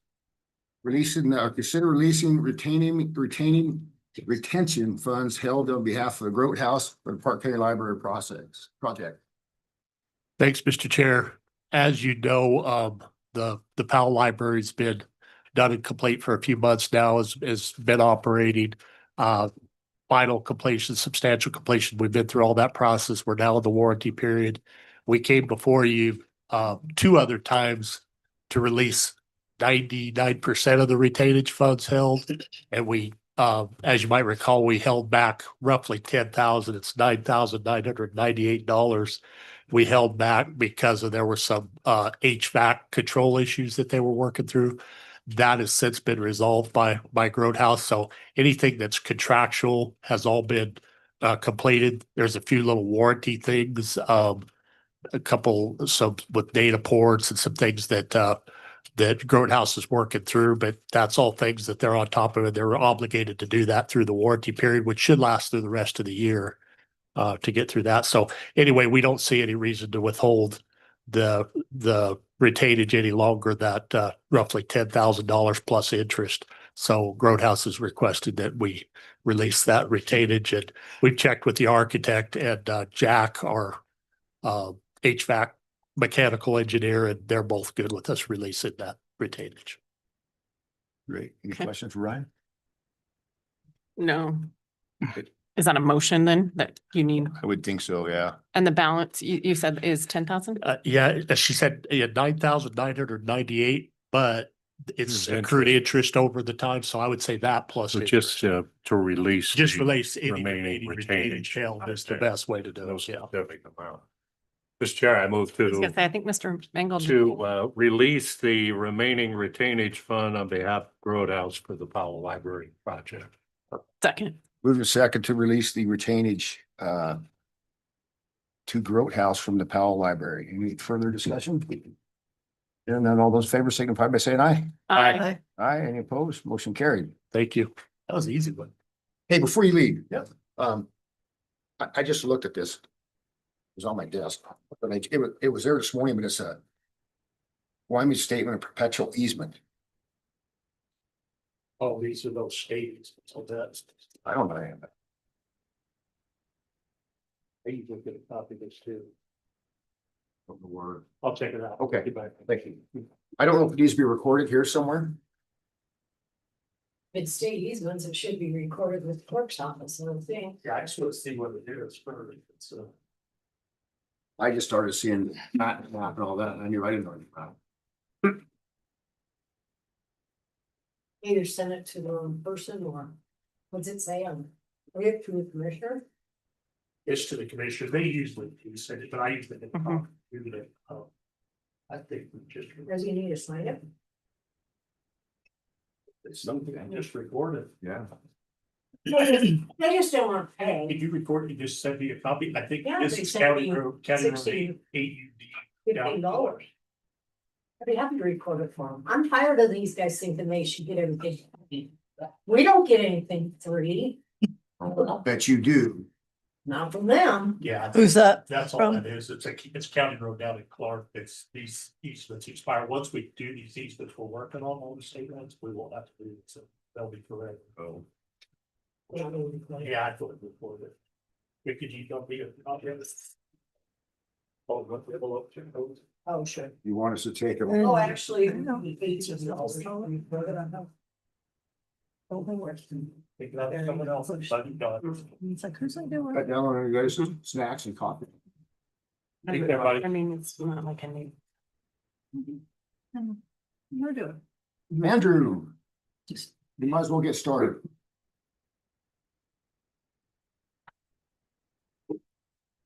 Did Brian stay for this discussion? Want to go grab?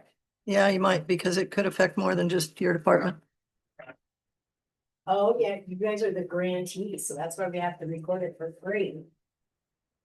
Huh, Says right here, dang. these documents for your protection should be recorded with the county clerk's office. Recording of these documents is the responsibility of the grantee. Sure. Sorry, Colleen. So, yeah, Kelly, did this somebody do that? Came to Park County Commissioners. Don't ever hold on to this stuff. No, This stuff, it was late here this morning when I got in. well, it's dated June 25th. But it was not here yesterday because I was in here. Okay. And then it wasn't in here, it was in here this morning. Okay. Because if you get these next year.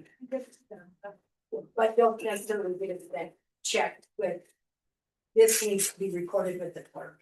If it would have sat here for a month or two, we'd have been in the world of hurt. Okay. If I have a question, I'll go. Yeah, yeah, I would do that, just for safety. All right. Yeah. Andrew, this Clark County IT Director, consideration of IT staff and call rotation. Howdy. Hello. Hey, so as we had discussed previously, right now we don't have a model where we can have IT staff in an on-call position. We don't have a model for compensation for that. We do have overtime pay and call-out pay, but to put somebody on a schedule, we aren't able to do so. So that's what the discussion's about. Proposed to do a set pay of is $45 a day to put someone on call. And if we schedule out the whole year, that would come to a little over $16,000. However, Mr. Bobby did some digging. She believes that the retirement, FICA, and workers' comp would also need to be taken into consideration for that pay. And so then that would bring that up to almost $21,000 a year. That'd be having one person on call every day. I guess my question would be, why would we have a person on call every day? So on call would be for after hours call outs. So if someone's on the schedule, then they can't leave town. They have to make sure that they're available, be within cell reception, have internet connectivity to be able to field a call and then respond appropriately. So right now, the offices that operate 24/7 are dispatch, detention center, and the road deputies that we support. So, a little over a year ago, road deputies, there wasn't much to support besides the radios. Now they also have computers in their cars, apart from the squad computers as well. So they're using more equipment than, a year ago. So. But I guess I'm gonna, I don't wanna go down the weeds on that, but down there, they're on call. They've got to get out of bed and go. I mean, it has nothing to do with the equipment they have, it's the physical response. What, the more equipment that we support, the more call outs we have. okay. Yeah, Okay, yeah, yeah. sorry. Yeah. Yes, Andrew, I would ask, and this kind of pertains to just on call in general, but you as a department head are salaried. Mm-hmm. Are you including yourself in this program? Initially, no, I just put the numbers together for if we had someone scheduled every day. So obviously, if I were to be on the schedule, I don't get compensated for being on call. And so if I add myself into the rotation, equal parts, then that would drop it by 20%. Okay. And I guess my other question would be, is the $4,500 or $45 consistent with their pay? It's just a set amount. So like some staff members do make more than others. And I guess my concern with that is take Road and Bridge, the sheriff's office, all that. They basically paid their same salary when they come out. I mean, they get a little overtime, but. Yeah, so this would be in addition to overtime pay. So if someone is called out, right now the employee policy is you get 2-hour minimum if you're called out. So they would get 2-hour minimum. And if they've already worked 40 hours that week, then they would get overtime. Or if it's on a holiday, they would get, I don't remember what, holiday pay. So the $45 is an addition to whatever real hours worked. Well, so I guess that's my question. The other two departments don't get that. They don't get their $45 plus their pay. But they don't have a staff member that's designated on call specifically. Well, they do in a sense, but not, I understand what you're saying. Mm-hmm. So the current way that we're getting around that is I'm the one that's on call, and then I can field the call or I engage a staff member. If a staff member is unavailable, then I can move on to the next staff member, but we don't have a set schedule of who will be fielding calls besides myself. So. Mr. Chair, For me, Andrew, I understand where you're going, but for me, like, it's just still hazy. I don't understand how it compares to other departments. So that's where I'm still struggling, like road and bridge, law enforcement, and who's the other one that takes call? Buildings and grounds. And so I guess I'm not clear when I'm listening to you. I don't understand what you're asking compared to what the other departments are doing or how it's different. How it's different. I guess some other departments have multiple staff members that are salaried, and then they kind of field the on-call. As far as whether they engage other staff members or not. Whereas my department, there's only 5 of us, and I'm the only salaried individual. So to put someone on call specifically, you do have to compensate them. Unless if they're salaried, you don't have to, right? No, yeah. Okay. Called engaged to wait per the FLSA regulations. If an employee is engaged to wait, that means they have to stay at the workplace. They're not allowed to leave, And if they do, even if the employee is allowed to leave work site, but has to frequently take calls from the employer, on-call pay is likely due. Since calls do not allow the employee to effectively conduct personal activities. If they're waiting to be engaged, they do not have to be paid. Yeah, so right now all the staff is waiting to be engaged, but it doesn't impact their ability to go camping, go to Billings, whatever. Because it's like they're not on a schedule where it's like you have to be available. I can engage them, and if they are available, then they're engaged. But if they aren't available, then they aren't engaged. And no problem with anything Andrew's saying. I just want to be sure we're being consistent with. There's and maybe we are parts we can consider waiting to be engaged, but all with the exception of the foreman, they're hourly employees and it's weather. And so it might be you see a snowstorm coming, bad one, it's gonna be all weekend or whatever.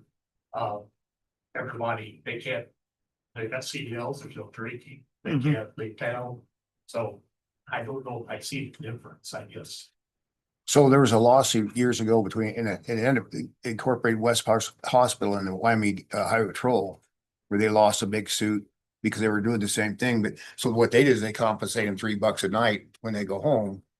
They have coming up with a thing to compensate them so that they are compensated. But it wasn't, anything more than their salary. That's the problem I guess I have. Yeah, ours worked this way for many, many years. They've done it this way. And usually if there are people that have to be out of town for something, we do have enough staff that we can cover unless it's a bad.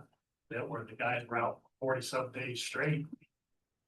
One day figure like, 2017, 2018, you have a year like that. There's all hands on deck and nobody can go anywhere. So I just want to be sure we don't get ourselves in a legal where what's good for one. Right. And I just totally understand. He's so short-handed compared to the rest of it. And IT is so important. Yeah. So it's like, where do you find that balance? Mr. Chairman, I had to do this on the water district. Due to the ability for keeping water service to homes. And we did not use on-call or waiting to be engaged basically during the week.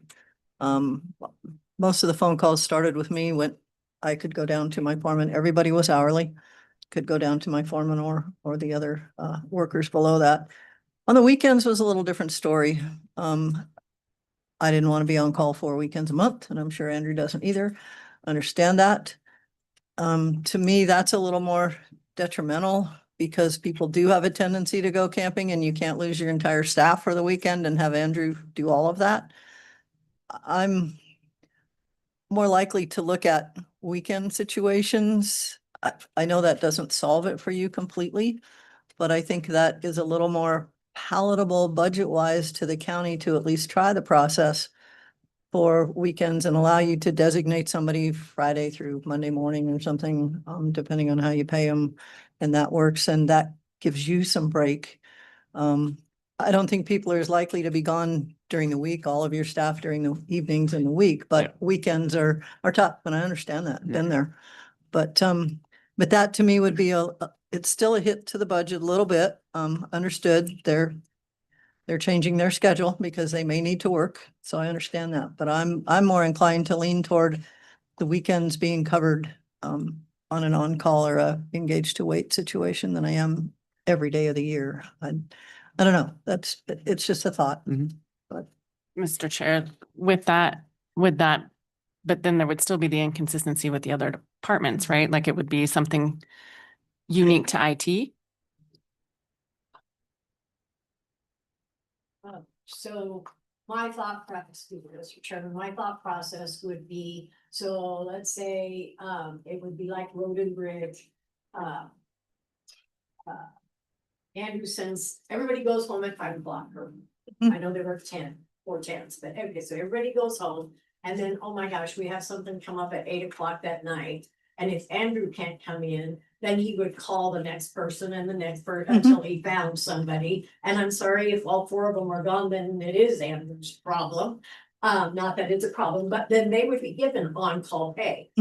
Because they're going out. So they would automatically earn 2 hours of pay. Instead of the $45 per day, they would get 2 hours pay, but the situation lasts for 10 hours, then they get time and a half, just like we do Road and Bridge. The $45 a day would, in my way of looking at this, would only be for weekends when he knows he's gonna be gone, or he knows so-and-so has a party to go to and so-and-so. So, Mr. Doe, we're gonna pay you $45 a day for the weekend. You have to say you have to be able to take all the calls if there are any. That would be my example of what the $45 and calling pay would be next time. What I'm I don't know if Andrew has comments on that or not. Well, so like right now, if I engage one of my staff, they do get the 2-hour call out minimum. Yep. Right now. So I guess, in trying to look at this, because I think, and let me justify by saying what I think about the IT. Here's the problem you have, and if you look at all the offices in the county, something shuts down on the weekend or in the middle of the night, it's just critical. Not so much critical during the day, but what about the situation that we had? Andrew can talk to it as much as I can. The emergencies you have in the jail in the middle of the night, when the electronics goes down in that facility, it's major. So is there something you can look at as far as saying maybe on the weekend you can compensate if somebody's willing to do it, compensate them, say, I don't know the magic number, $20 for the weekend just to be on call for that entire weekend, whatever the magic number is. Mr. Chairman, I don't even mind the $45 a day if it's Friday, Saturday, Sunday, and it's covered for the weekend, and he doesn't have to worry about it. He can take a break and doesn't have the expectation. I think the midnight call on a Wednesday night, he's gonna take the call, and if he has to send somebody out, then they get paid their time and a half for on-call, like we would plow drivers. But I'm not sure that we want to designate on-call for every day of the year to someone. I don't know. So I guess, okay, just to get on that same subject, so if he's gonna take off for the weekend. Right. And is he gonna tell somebody, hey, take calls? You will designate somebody on, he'll Then schedule. how you gonna, he's gotta be compensated. If you say you gotta take calls and you can't leave. That's where the $45 a day comes in. Well, that's what I'm saying. Yeah. Okay. He wants to appoint a person 365 days a year. I get all that. I'm just saying that, I don't want him to be taking calls every night. No, And so if obviously he can tell somebody else, hey, take this call, Right. and they get compensated. Because they're gonna go out. If you get a call at night, theoretically, they're going to go and you're out. sick home in bed and somebody's gonna go. Yeah. No, yeah. Good employee that we got yet. But Mr. Chair, I'm still not clear if we do the $45 a day for the weekend, is that the same thing we do for Road and Bridge? Is that the same thing we do for law enforcement? My concern is what Brian mentioned is just that it has to be, I think it needs to be consistent. Yeah. We can't treat one department different than another. We Unless- can do it for the coroner. The $45 a day. It's 50. for, Cody Bookmaker to appoint Mr. Thompson to be the coroner if he leaves town. Then we pay him $50, 45, I don't remember the exact, might be 40. Actually, I do think it's $40 a day now that I'm thinking about it. And then if he does have a call out and has to go pick up a body during that day, then he also gets an additional $200 because he actually had to do the service work. But I believe coroner is $40. When Cody Bookmaker is out of town. With Mr. Chair, with road bridge, it'd be a little different to it, that it wouldn't be every weekend. I'm assuming it did apply for road bridge. It's again, weather dependent, it's Yeah. our emergencies, and so that's, a handful of times a year, or, if it happened to happen, and it might not even be the whole term. So, And they get, excuse me, Mr. Chairman, and they get compensated whenever they're called out. they But do- you have two salaried people under you Correct. that kind of make some of those decisions too. And Andrew's kind of on a pedestal by only- himself. Yeah, well, I mean, even if we had a mechanism in place, like whether it's weekend or something that I could Mhm. put in place where it's like, hey, I'm burned out this week. I want to put somebody on call this week so that I can turn off my phone at night. If we had the mechanism in place, then that'd be great. Like obviously in a perfect world, it'd be somewhere I could have a set schedule and then we know everything's all scheduled out. But if we don't have the budget to do that this year, at least putting the pieces in place so that we could have a break. Mr. Chair, Brandon, have we looked at maybe moving another employee to a salary instead of an hourly rate? So historically, the whole department was salaried. And last year I moved them off because that didn't really align with what the industry or what labor laws really looked like. Especially for overtime and the after hour call outs. How many times do you think that it would be used? I mean, when you're gone, or you're actually gonna want a vacation sometime, right? Unless you love all of us so much that you'll never, this No. is your vacation. No, I would like to take vacation. It depends. We could go a few weeks and not have any call out. And then sometimes we'll get call outs several evenings in a row or like several times on a weekend. I think 2 Saturdays ago, like I think I was at the law enforcement center twice for like 4 or 5 hours total. Would you do it on a rotation basis? Or would you favor one person over another? And No, so I would like to do a rotation basis. That way everyone could, or, we could build a schedule. If there's someone that's like, hey, I want that extra $45. I got bills to pay. And they want to pick up other people's shifts and they change it around. Like I'd be fine with that as long as we had, coverage. wouldn't that's just my be preference. Andrew's best friend, so. No. In IT. So.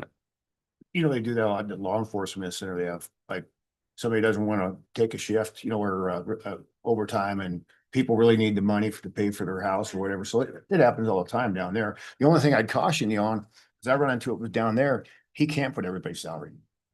Because of the FMLA and the rules in force, you can't do it because they're not supervising anybody. Right. Yeah. And we took it to shorts down there with a guy who was supervising nobody, everybody's salaried, and we got paid big money. Yeah, so that's why we moved everybody off salary 1.5 years ago. But As a money saver. You pay the lawsuit. Yeah. You mean why everyone was salaried? Probably. But you can't do it. Yeah. But we don't, Mr. Chair, we don't know what the calculation, I like Commissioner Overfield's suggestion of, because I kind of agree, the 365, it might be a big step. I mean, I think the first relief is the weekend, right? The most, maybe the kind of the compromise, but we don't know what those totals would be. Oh, for a weekend? If we just did weekends for the year, so I guess that's 52 weekends instead of 365 days. Weekends times 3 days, not 2 days. Because Friday, Saturday, Sunday, if they're working 10. So that's like 156 days. That'd be a little over $7,000 before the FICA So and stuff, 10 to- which is like 27%. 11,000. Yeah, it'd be about nine grand. How do you feel about that? Well, I mean, idea? I'm happy with like moving anything toward this, so I mean, Getting you some help. yeah, and I like other places I've worked in these type of roles, like that's what was done, was there was an on-call schedule. Sometimes there's even on-call, phone that came with that. And it's like, you're on call for a week. Good luck getting sleep. That's your duty. And then you'd have reprieve with the following weeks as it would rotate around. I realize that since it's, we don't have a consistent amount of call outs. Like I can't say like, oh, every week it's this amount, like it does fluctuate. It's kind of hard to put together good numbers for that, but it does happen, and there is stuff that does need supported. Like if everyone was camping over a weekend and something went down in dispatch, that could be really bad, or in the detention center. So I can tell you this is gonna cause havoc in 3 other departments. What's that? It's gonna cause havoc with 3 other departments. Mr. Chair, I didn't want to even present that because, I think I like what. I do too. I worry legally that I didn't want one of our employees buildings ground, another employee to come forward later to become a back page, you see what I'm saying, where we've done something with one and haven't compensated the others to set it up. So I just cautiously be careful out there that it might be conflicted. It's confusing to be waiting to be engaged to wait. It's all very. It's very confusing. Yeah, my only concern is just the amount of time that they go down the middle of the night to the Yeah. jail. I agree. Dulcie? My other concern is Andrew, the time and amount that he puts in and every night. I mean, being responsible all the time. And it's Yeah, like, well, you can't leave for the weekend, and I'm gonna put somebody else in charge, but they're not gonna get paid for being around for the weekend. So I see both sides of it. Have we run this past legal? Yeah, that's. Did you talk to Mr. Skorick about this process within the county? I don't know that I've talked about this specifically, or if I did recently. I know we need budget answers. I'm not sure that the difference in these two is a huge budget No, significant because even if we thing, did but every day, it was only, what was it, 20? 21, yeah. somewhere in Yeah, there. so but if we had to do it for all those other departments, well, I guess we'd know would be, if we did every day, it's only 21 per But department. what I would say is, you restrict anybody When there's a no weather event coming, they are. and then you compensate them? But we do have a lot more people. Sure. And a lot of times if 2 or 3 people are out, we can still cover, send somebody to Powell, West Florida. Right. Cover. It's when you have that bad event where everybody's needing for 4 to some days. But they're making big bank then. Yeah, they are. Mr. Chairman, I would suggest at this point that we look at basically weekends, but I'd like to run it past legal to make sure what we're doing, knowing that the county attorney can look at all of our departments and see where else it might affect things, and the differences in the waiting to engage, on call, that type of thing, knowing what our other processes are.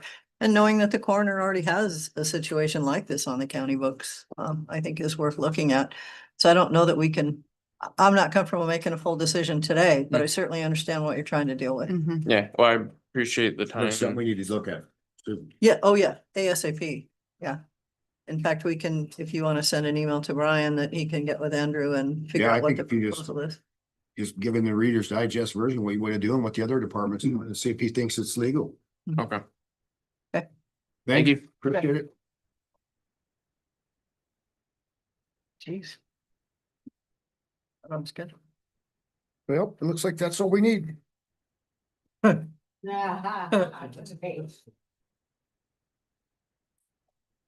gosh. Coley Park County Clerk Budget Review and Discussion.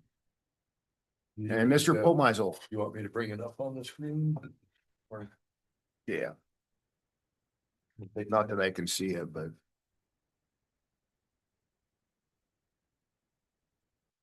It's the same one you emailed to us, correct? Yes. I Is it the put it on same as here it where I looks in can the really packet? biggie size it. Should be. See when he puts it up.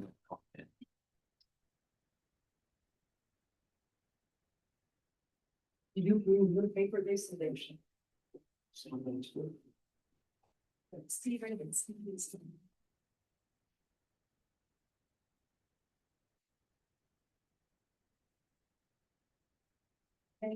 You need those. That's not what. You're gonna have to figure it out because Deputy or Mr. Teal's not here.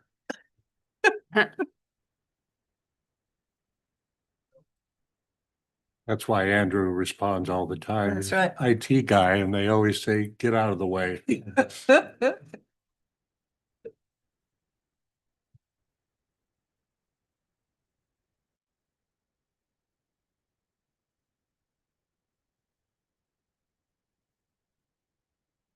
Thinking. It's thinking.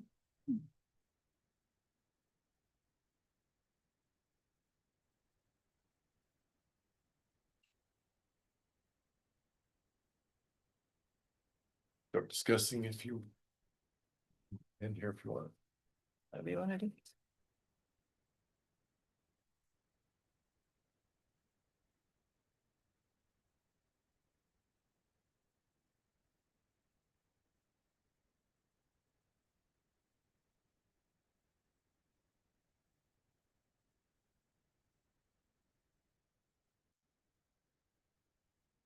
So I guess, I'll just kind of move forward. Going forward, there's a few decisions we need to look at today. We need to look at what we're gonna do for our employees, if anything. We need to make a decision on the, VIC-WIT program.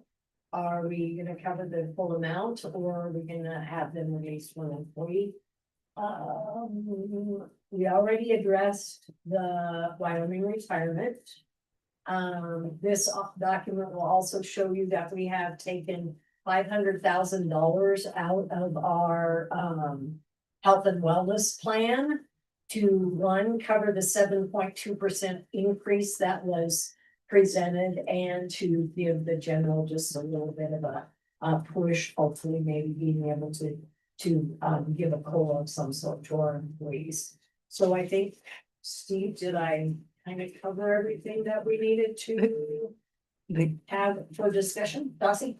Mr. Chairman, the 20,000 match on the judicial grant that needs to probably go into Trevor's budget. Okay.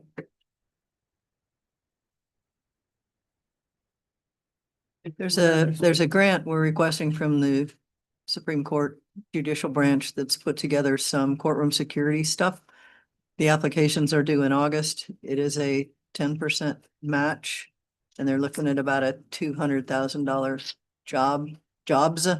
Includes, they've had the sheriff and Trevor and the judge working on additional work. This is above and beyond the Homeland Security grant that we already have to do some things in the Clerk of District Court.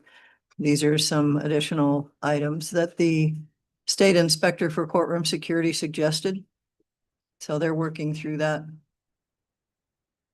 So you think the whole grant is, or the whole job is 200,000? Yeah.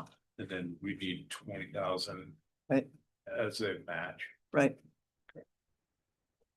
And then what about special funding? We need to do that. We have to decide if we're gonna do it. You have to make a decision on special funding that hasn't been done yet. This week.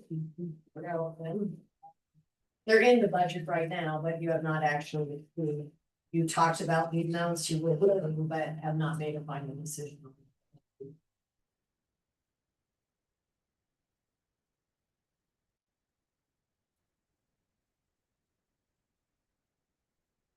Coming? No? Oh, yeah. You in the waiting room. You got, hey, look, here you go. He's on call out. Here, he's just slow. Make sure you get it. There we go.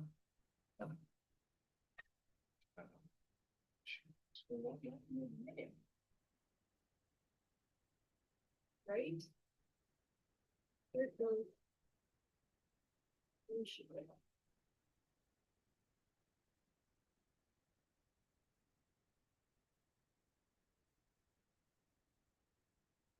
Yeah, yeah. We're good.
Still not responding.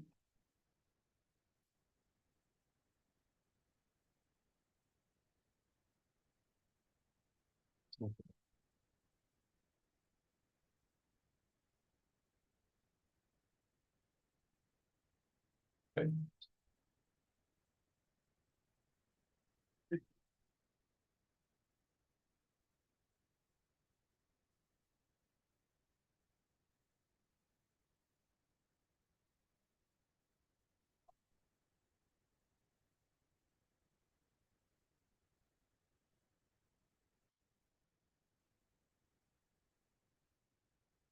We're ready.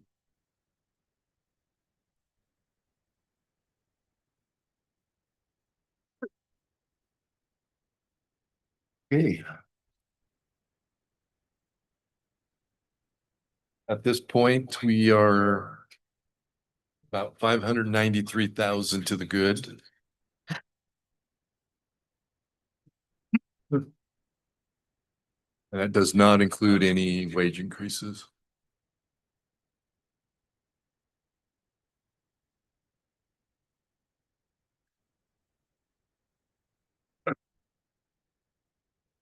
Or any other of the adjustments that have been talked about with on-call pay or no promotion pay has been included. Anything payroll has not been included except for the insurance increase.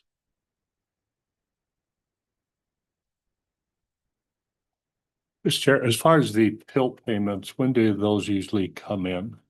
June, What's that? in June. So we have to just estimate each year what through the revenue, so we won't know until next June again. Okay, So that's why we put it in the reserves like we do now and move it back out. they're usually pretty consistent. No. We got about what, 1.4 million more this year than what we estimate. So, but before we've gotten less, so there's no, I think, No rhyme or reason. nothing we can count on. Mhm.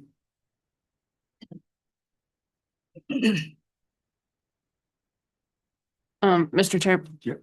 Steve, when I looked through this last night, the budget, so does this 593, does that include the outstanding projects? So there's a table, Unfinished projects. yeah, the Yeah. unfinished, Does it? Yeah, that's just part of the stuff that was not finished in last budget that That's is carried included over. in this Okay. budget. and then can you just quickly go over the reserve funds piece? Because when I went through that, that was a little confusing to me as well. Yeah, I'll let Barb do that because that mineral reserve is. That's where I got Is confused. kind of, Chairman and Commissioner Simone. So what happened several years ago, we had about 4.4 million in excess funds when we started taking mineral payments monthly. So that year, some of the oil companies decide to pay in full, but others have the deferment plan. They can pay up to 2035. So that year, some of the companies paid in full. So we had an excess in mineral payments of 4.4.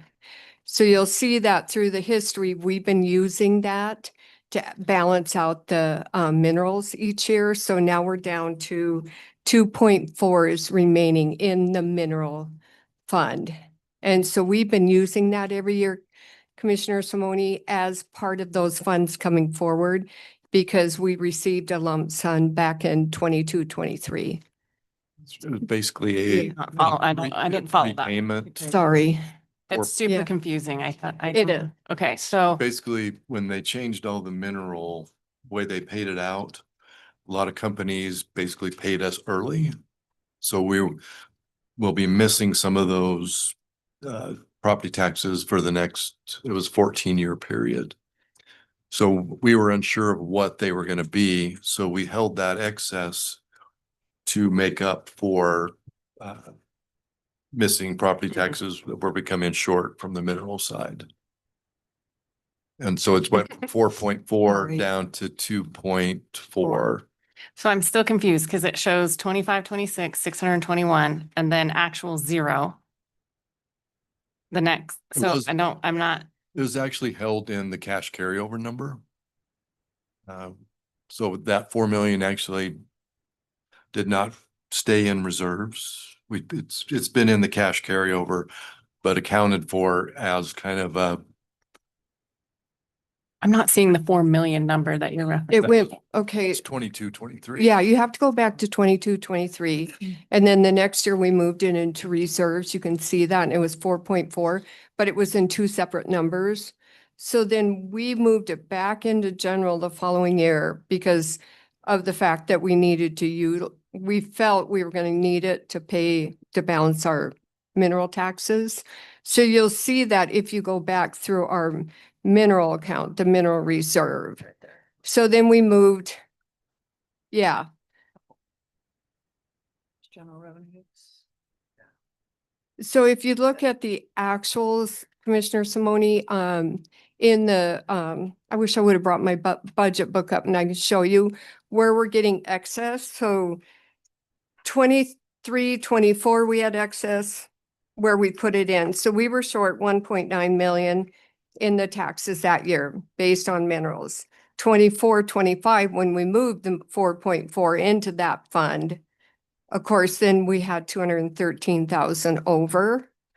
So it's sitting and moving itself to where we've used out of the 4.4, we've used all but 2.4 just for the minerals and balancing our property taxes because of what happened with the change of the minerals.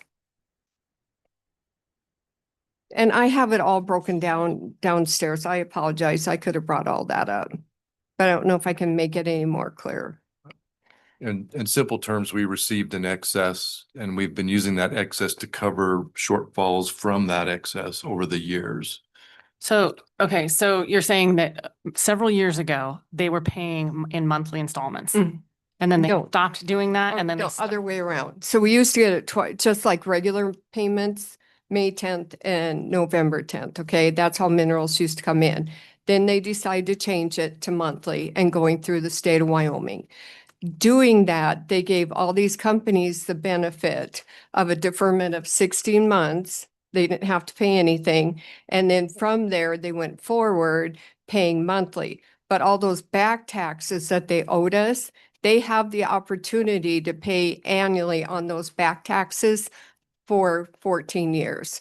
So not only are we carrying a lot of those mineral companies that have chose to take the deferment, but some did pay in full. So we're keeping track of all that. So every November, we actually send out a bill to the companies that are still paying annually on that deferment, on top of the state of Wyoming paying us monthly for the current program. So we had an excess of 4.4, which we're continuing to carry and utilize to balance out those taxes because those deferments are sitting out there that we never received the money on. Any help? Kinda. I might have to look at it It's- actually broken down. It's a very confusing thing and Barbara and I have talked a lot and you just don't know what's really happening. So that's why we decided back in 22, 23 to not spend that money and keep it in to cover shortage in taxes. And we've actually had to cover at least 2 million of that so far in the first 4 years. And there's still 10 years left to go that it could affect. So when you're saying you had to cover the 2 million, it's the 2 million from the deferment that some of them haven't paid yet? Yeah. It's not the 2 million from the property tax reduction, like No, 25%. it's not covering- totally based on, and I've got a breakdown, Commissioner Okay. Simone. I could sit down and show you Okay. every year. I just think of as a general, if I look at this as a member of the Mhm. public and I'm reading our general reserve funds, I don't understand if there's actually 14,000 in general reserve or if there's 17,000 in reserve. So I think if you can clarify that so the public understands, because when they look at this, It should be on I think you could just read this and not know for sure what is in actual reserves. We were going to put a little better message this year too, Kelly, our Commissioner Simone in the message part to go into more detail because of that. Because so the actual county reserves is the 14,717. That's Right. our actual Right. reserves, the 14 million. mineral tax Mineral- revenue. That is sitting there to cover the deferment. Yes. Okay. And if they don't pay, we have a lot that are delinquent now because they're not following through on that deferment too. So we've got delinquents we're covering too in that. So it's very much, that was a very complicated situation with what happened at that given time. And it's still affecting us because we're having to send out and what's called a true up every year, sending out bills of all those deferments that are not paid yet and then delinquencies. But I can go through all that with you. I think so, as long as the public understands. Yes. That mineral tax revenue is set aside for a purpose. It can't be Yeah. drawn on for, Well, and Some- that's where some you'll emergency see in it. the county. We've moved the full 2.4 million into the actual reserve account this year instead of having it in the cash carryover. And that way we will see where we're at every June going forward, since we've kind of worked through the first 4 big years of it. And then the treasurer will be able to figure out at June where we've have a shortfall in property taxes and come to the commissioners to take that out of reserves now instead of carrying it in the cash carryover like we have in Okay. the past. It's clear as mud. Yeah. I think I got the gist. Thank you. Mr. Chair, you should have been here a couple of years ago when they're explaining it. Every time our heads explode. Mr. Chairman, if Yes. I remember correctly, one of the bases for this was because oil field companies were selling like crazy and then they would not follow through with their obligation of what they owed counties. And now it's under a new name and then trying to do the lawsuit. And some of them changed 2 or 3 times in the amount of time the treasurers could even get in touch with them for what they owed. So they went to this monthly payment. So it was a little easier to determine exactly which company owed on which 30 days. And then they so- wouldn't allow them to sell unless they paid us in Pay- full. pay- Also bankruptcies, Right. that huge one we had a while back, I remember. some of that. 18 months. But When the they were state- behind 18 months in payments. Originally, that's how far back the mineral companies were in payments, the way the system was working. And so then they would file bankruptcy in between before we could collect. So that was one of the huge things. Some of the counties really were hit hard. So there was a lot of reasons behind they changing from the twice a year to monthly, but it had a chain reaction to us. And on that, if you guys choose to move that to reserves, there is a end date of 12/1/19 or 2035. And at that point, any remaining funds would go back into the general or into general reserves at your discretion, commissioner's discretion. Quit being separated. So it would combine them into the general reserve. But at that point, the obligation. all of the mineral, that adjustment period for all of the mineral companies would be done. Okay.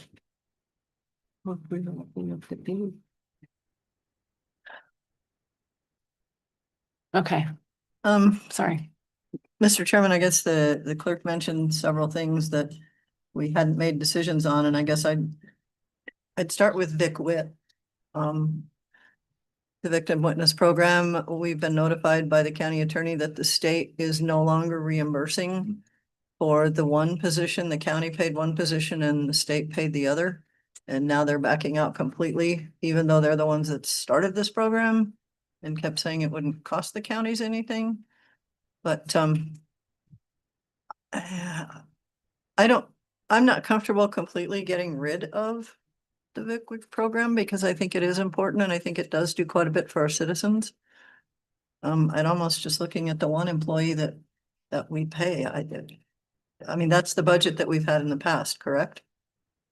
Yeah, so just a little clarification. When Vic Witt first began in Park County, it was totally funded by the state of Wyoming through BOCC, Mhm. different things like that. Over the years, we've had to pick up some of those costs as BOCC and were taken out of the program. And now it's come to where the feds are not giving any BOCC or VAWA to Vic Witt. So it's either we fund them totally or we fund a portion, and that's a decision that you guys need to make. Can I ask what's in this budget? 100. 100, it's So about both- 100, Both positions are in the budget. both positions are in the budget. It's 136,000 total.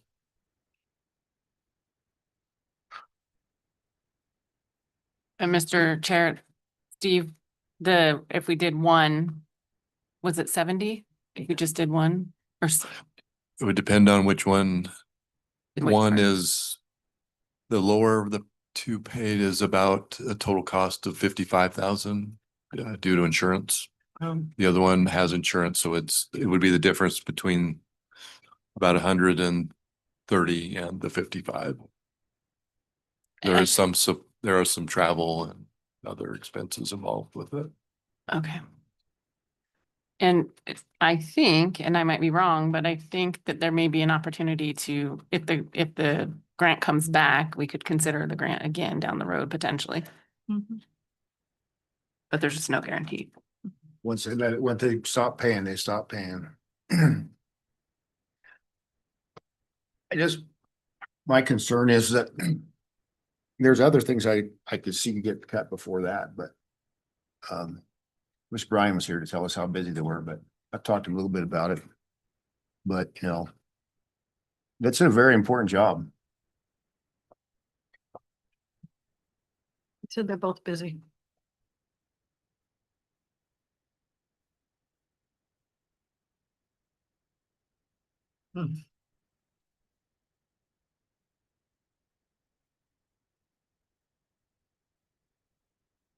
Okay, didn't get anywhere with that one yet.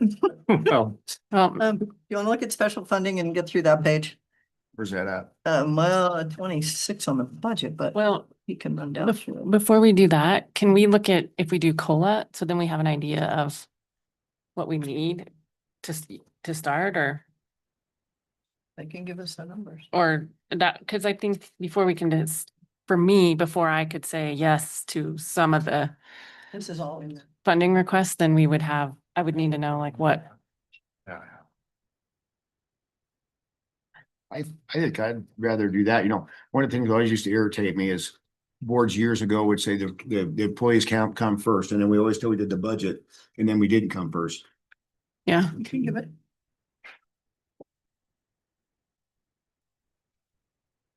So if we did, I figured a 50-cent COLA and 2 steps.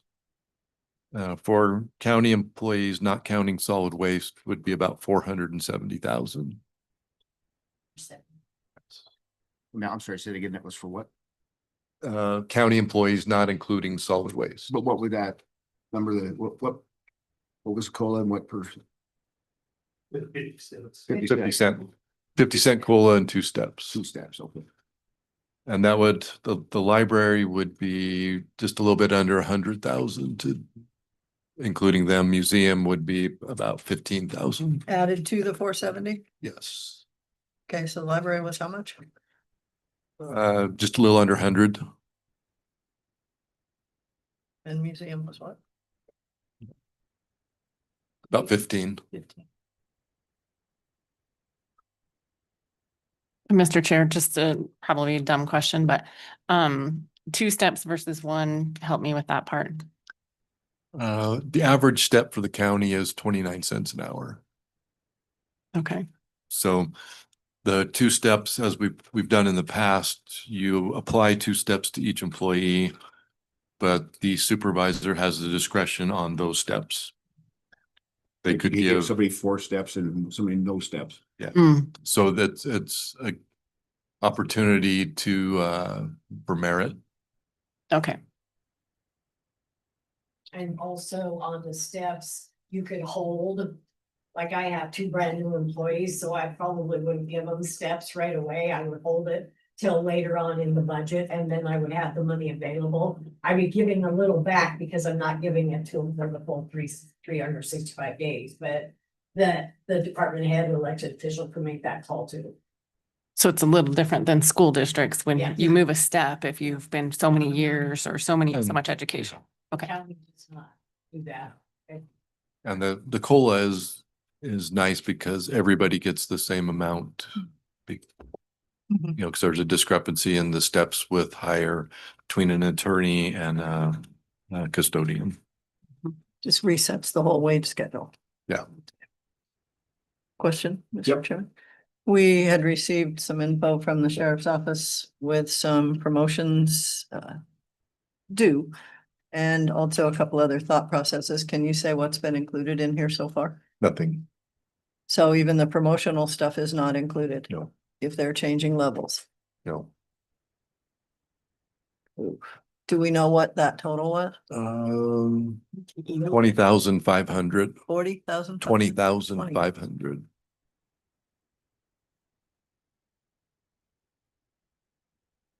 And that was just the promotional, not the Just a promotional other, for the okay. sheriff.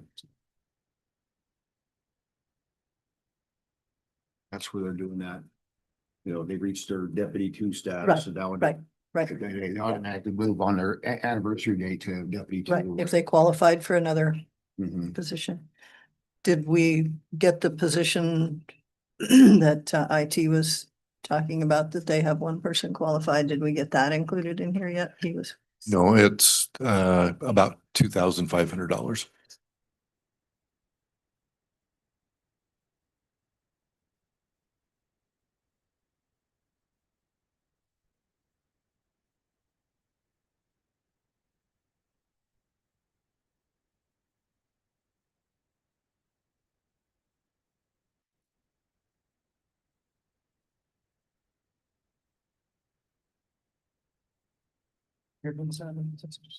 So that would be And 5 Steve, correct me if I'm wrong, but the total year-end fund balance there does already include the special funding as what they requested and presented. Yes, Okay. yes, it does. Right, Yeah, all of okay. it, right. Yeah. So. And just to note too, I just got the new LEC agreement and I have not included that in the revenue because it did go up about $4,000 a month. So there'll be That another, would be income. 48 to 50,000 in income coming in. Is this special funding in here somewhere? Am I not seeing it? Yeah. It's page 26. Page 20, oh, online. Oh, I don't know about online, but there'll be. Oh. down there. Page numbers. Oh, there are no page numbers. Go across the bottom tabs to find special funding. Ours have page numbers. What bottom tab? It has page numbers. Oh, Yeah. this is, oh, sorry, it's a PDF, sorry. I'd like to send the Excel. My bad, sorry. So another 45 to 50 revenue. So if we did all of the ones that Steve just said, 600. 608, which would wipe out the 605. 605. 605. Okay. 470, 115 and 20.5. Right. 605. well, and the IT 2005. Yeah. Emotional stuff too high. So that would be 23. The LEO and IT together is 23. Okay, I agree. I didn't have 3,000. So 608. So that would wipe out the 593. Oh, well, but then add 45 to 5 to 50 for increased from the law enforcement And agreement. what's that now? It's city paying for their portions. of Oh, the should law enforcement agreement. Shortly after what they. So 50 So these are what. total reserve? No, I don't like A that. month. That's approved. Yeah. Take that. What did you say? The law enforcement agreement up It's about 4,000 a month. 4,000 a month. So it's like 48,000. Yeah. So you'd add that to the 593. 48,000.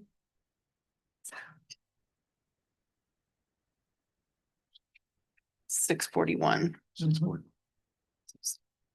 So I mean. Yeah, to 23K. But that's, and all of the special funding requests are in the budget right now. Yes. Okay, and then, and the VICWIT and the. I mean, The employees, the health insurance change. It's It's in here. cause that was covered in part by the 500K. Yeah. Yes. Yeah. Okay. Which. So- Yeah. Under the first. So with those estimates, we would be about 33,000 to the good at this point. When I don't know if you, Mr. Chairman, I don't know if we can answer this in general, but we are asking the employees to pick up the difference in the Wyoming retirement, correct? Yeah. Do we have any kind of an idea what that average is? I mean, is it? I don't recall offhand. I thought they said on the percentages. Yeah. Well, did it's a percentage, but but I just wondered what the general, what it would look like I think there was like $4 and something. a year. No. Oh, a month, Per pay period. Yeah. Yeah, it's So It's very couple, minimal. $3 to $5 Yeah. ish. I would say. a pay period. Law enforcement is a little bit more, probably double it or triple it, because theirs is almost 3%. Okay. That doesn't pay, so $15 per pay period. I was just looking at the 50 cents, if that covers Makes up the difference. kind of what we're asking them to go ahead and pick up, even though they get the retirement back eventually. They still have to eat. And they get that back even if they're not in rest. Right, Yes. because they get their own money back, Yes. just not necessarily the match. Nothing outside of that. Hmm. So what was the total again? Looks like 605 income revenue total. Left. No, No. left is 33. 33,000 to the good if we, 605. that's kind of the. total. 608 would be the cost Yeah, Cost. With IT. yeah. of all the payroll changes. With all the promotions and the COLA and the steps. So we have 641 coming in if we add the 48 to the 593, It brings us 33 33,000. to the good. And that's leaving in fit with Mhm. the insurance and all special funding at this point. And the 20,000 for the match on the grant. That's not included in here, so it'll take us down to 13,000. That would be 13,000 to the We can good. add another 95 on this airport. That's in there. It's in the special. And we can- It's in there. We can add it to the bottom total to move it. Good. The match grant, Trevor. You added the 95 grand on the Joint Powers Board for YRA. Is that what It's it in there. actually came to? We've been getting off without having to do that, and now we have to. We don't have to. Mr. Chairman, if I remember our discussion right on the day we did special funding, we did say that that was our third theoretically from the MOU that seems to be in place at this point. They haven't asked since the COVID money was available in 20 or 21. But previous to that, they did ask for over 100,000 a year on multiple occasions and received it from the county being an assistant funder. But we also said that we really wanted to review that MOU, sit down with the city and the airport and find out exactly where this goes forward. Not to say we wouldn't help, just that the MOU needs updated since it was done in 1988. Yeah. I think it needs a little bit of new language. Seems to be a never ending MOU. Well, not like the airport ends. As long as the airport is there. The other, Mr. Chairman, the other thing that came out of that discussion, speaking of the airport, is the CYR request. And we had put in 10 is what I see. They asked for 15.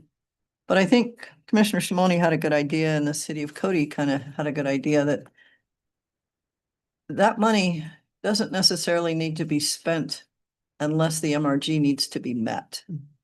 So if we could do some type of agreement that, yes, it's in the budget if push comes to shove, but we are not going to spend it or turn those funds over unless it's a necessity in the CYR.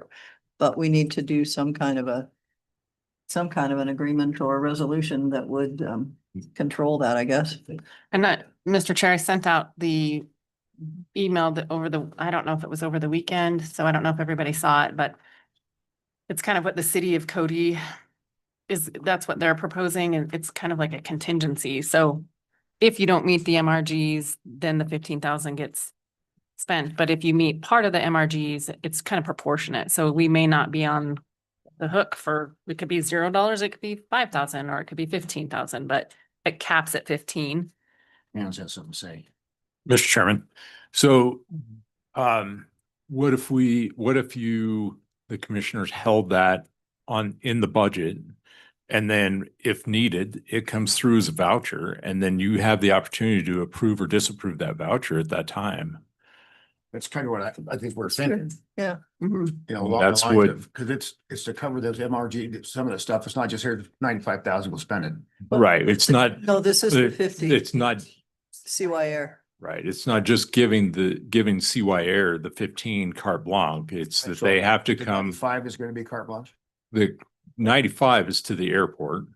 Or is that just? And the 95 is to the airport, and that's just your contribution per the MOU. See, I think that's The what, CYR part is the 15 that you would hold back and make them voucher that, and then you would have an opportunity to approve or disapprove it at that but time. I think the issue is with the MOU or the Joint Powers Board.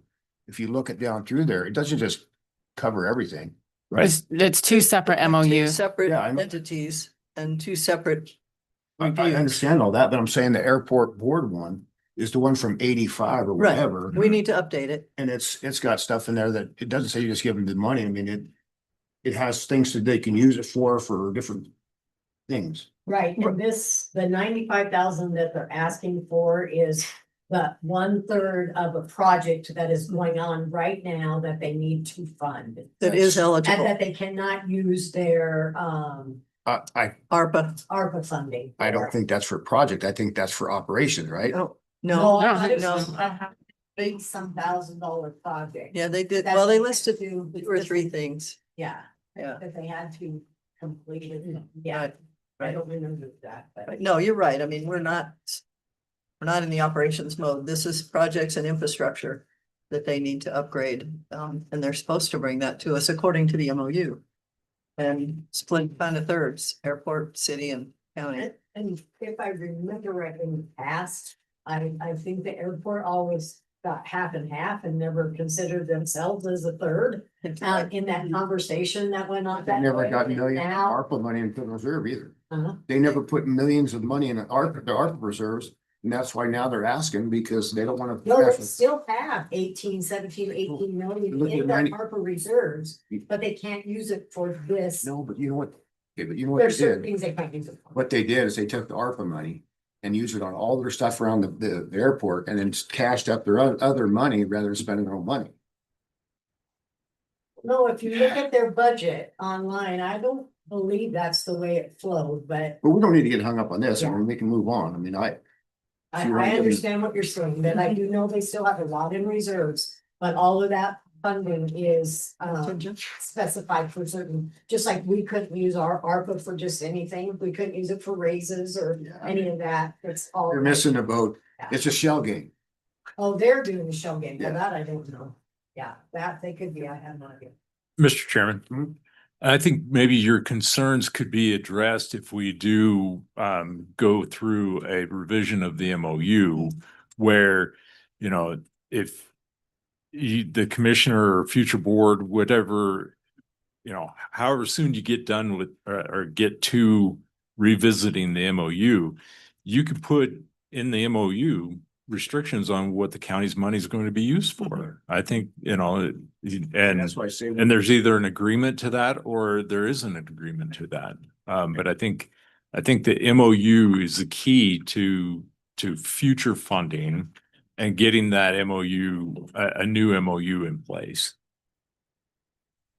No, I agree, but that's still too late at this point in the game to It- revise an 86 MOU. For this year. Yeah. Right. For this year, it's too late, probably. Yeah. But maybe that's something that this commission can try and get done before the end of this calendar year or to have in place for fiscal year 27, 28.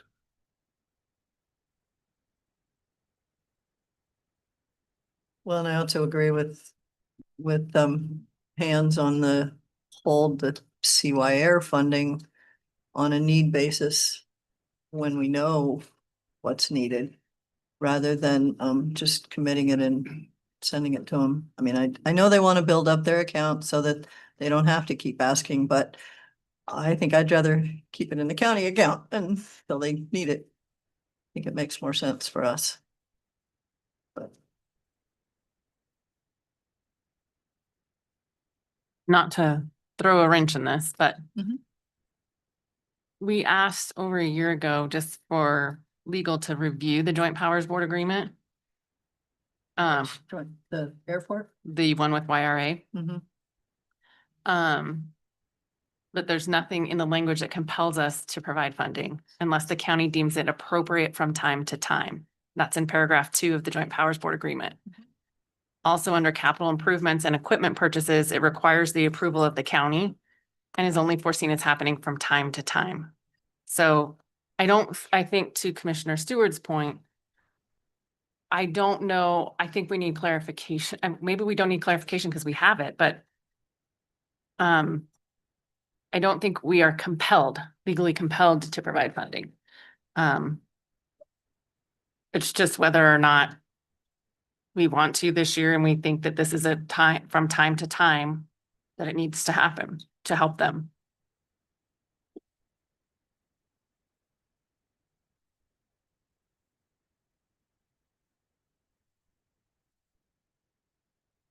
Just don't, helpful. Mr. Chair, I just don't like the idea of them coming up with 95 grand as our contribution. When they're dictating the 95 grand or It's all the other entities are dictating the $95,000. No, Mr. Chairman, they just split the total three project way. that they came up with. They just split 3 ways. Yeah. And instead of just the city and county being involved, it was the city, county and the airport drawing out of some of their reserves. They were able to save over the years that they could use ARPA dollars. So I don't think it's the same, like I said, the years before, it was over 100 to 120, 130,000 that we spent on the airport a year. before COVID. And it was almost a norm that they came in with that kind of a number for the county to assist with. But, It used to be like, I believe around 200,000. I saw a couple that were a little higher, but I know I saw some 124 to 130 somewhere in there. And I guess we have to look at our constituents and what we want for air service too. We aren't doing any other economic development projects anymore. I mean, we're not giving any of those types of things, but we certainly have a couple of things going on. Number one, our citizens that need to come in and out in different formats using the airport, and our tourism industry coming in here to help support our local businesses and stuff. And I think that's one of the reasons that the MOU was done in the first place, was because it's not just the city of Cody citizens that use that airport. It's a lot of Park County people. But I don't know if that's worth $94,000, but that was this year's request, and they haven't asked for anything since I think it was 2020. Mr. Chairman, and just to throw something out there, you can leave the 95,000 in the budget. That does not mean you have to spend it. So you could leave that in as a budgeted item. And if you needed further discussion and agreement after the MOU. I guess, Mr. Chairman, I would wonder how that would work, because I don't know that the airport wouldn't have to have the funds in hand in order to contract or the work. If I don't know how that would Yeah, work. I don't know what we do know what their projects are, but I don't know the terms of construction contracts and things, if the money's on hand or what that would look like. I don't know who would voucher it if we do it by project. I don't understand what that would look like. Well, so Mr. Chair, I have the Joint Powers Board agreement pulled up. So under paragraph 2, finances, it says that as the Joint Powers Board, as herein created, shall plan the acquisition of airport facilities and other capital improvements and submit its recommendations and its budget request, therefore, to the county and the city, who shall contribute funds to the Joint Powers Board for the acquisition of such airport facilities and capital improvements as the governing bodies or governing boards of the participating agencies deem appropriate from time to time. So I think, to Steve's point, we could put some money in there, but it sounds like through this agreement that they're actually supposed to present their budget requests to the county. They did. Well, maybe we don't do the whole 95,000. Maybe we look at each individual budget request and do something similar like a voucher. Here's my problem. They want, what is it? What's that grand total? 300 and between the city and county, how much is it? The total is like 298. So 298.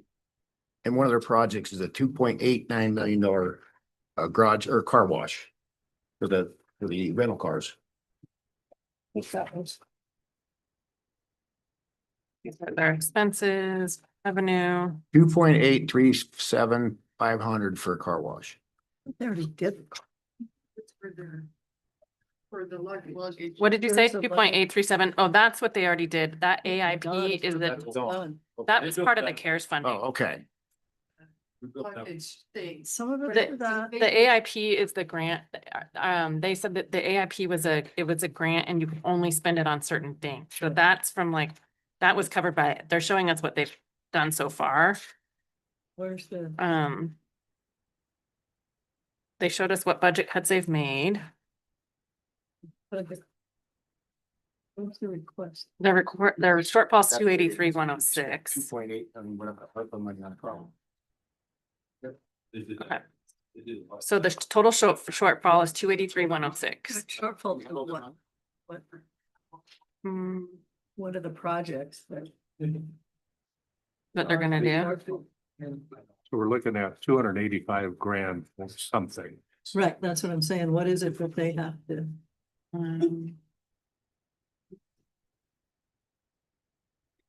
This is where why did the cost grow?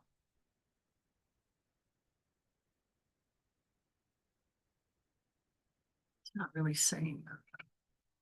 It's not saying a particular project. You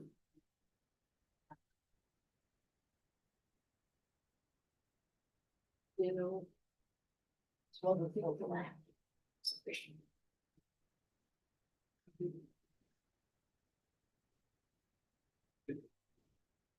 Not clear. It's not Their clear projects are gonna be. on the exact projects that are listed. They just show their expected operating budget. They show their projected revenue, and then they show the difference, which is the 283,106. But it does not list specific items cost wise. I guess we didn't catch that when we met with them.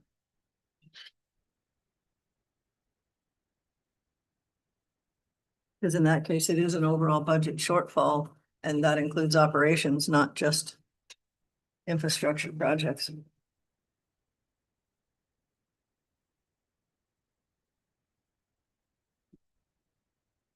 This is just showing us economic impact. Where did we get that $95,000 figure from? Out of this project. Dividing the two. Was that out of that? 106 Yeah. by Okay. 3. Yeah. It sounds like it's just mostly operating costs. Yeah.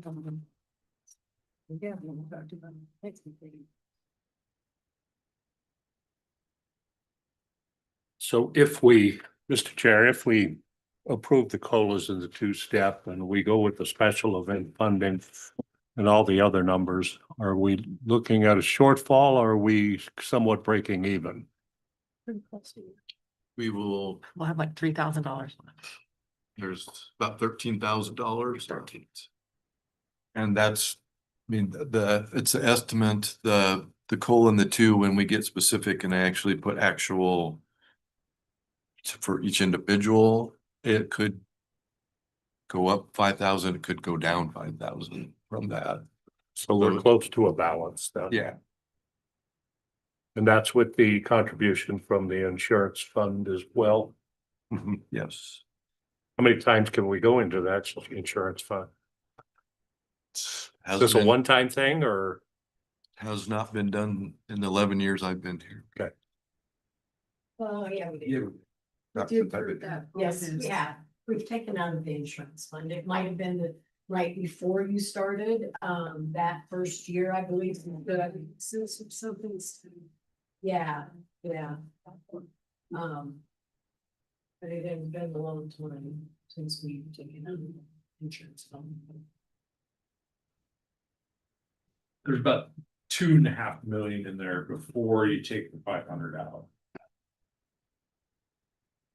Okay, well, I think, Mr. Chair, moving things along, if we can present this portion of the budget, I'd like to maybe set up a meeting with, I mean, 95 grand as opposed to 0 last year. I mean, that's significant and maybe just between the chair and the city of Cody, and if you come up with a new memorandum, that would help out at least with us being obligated.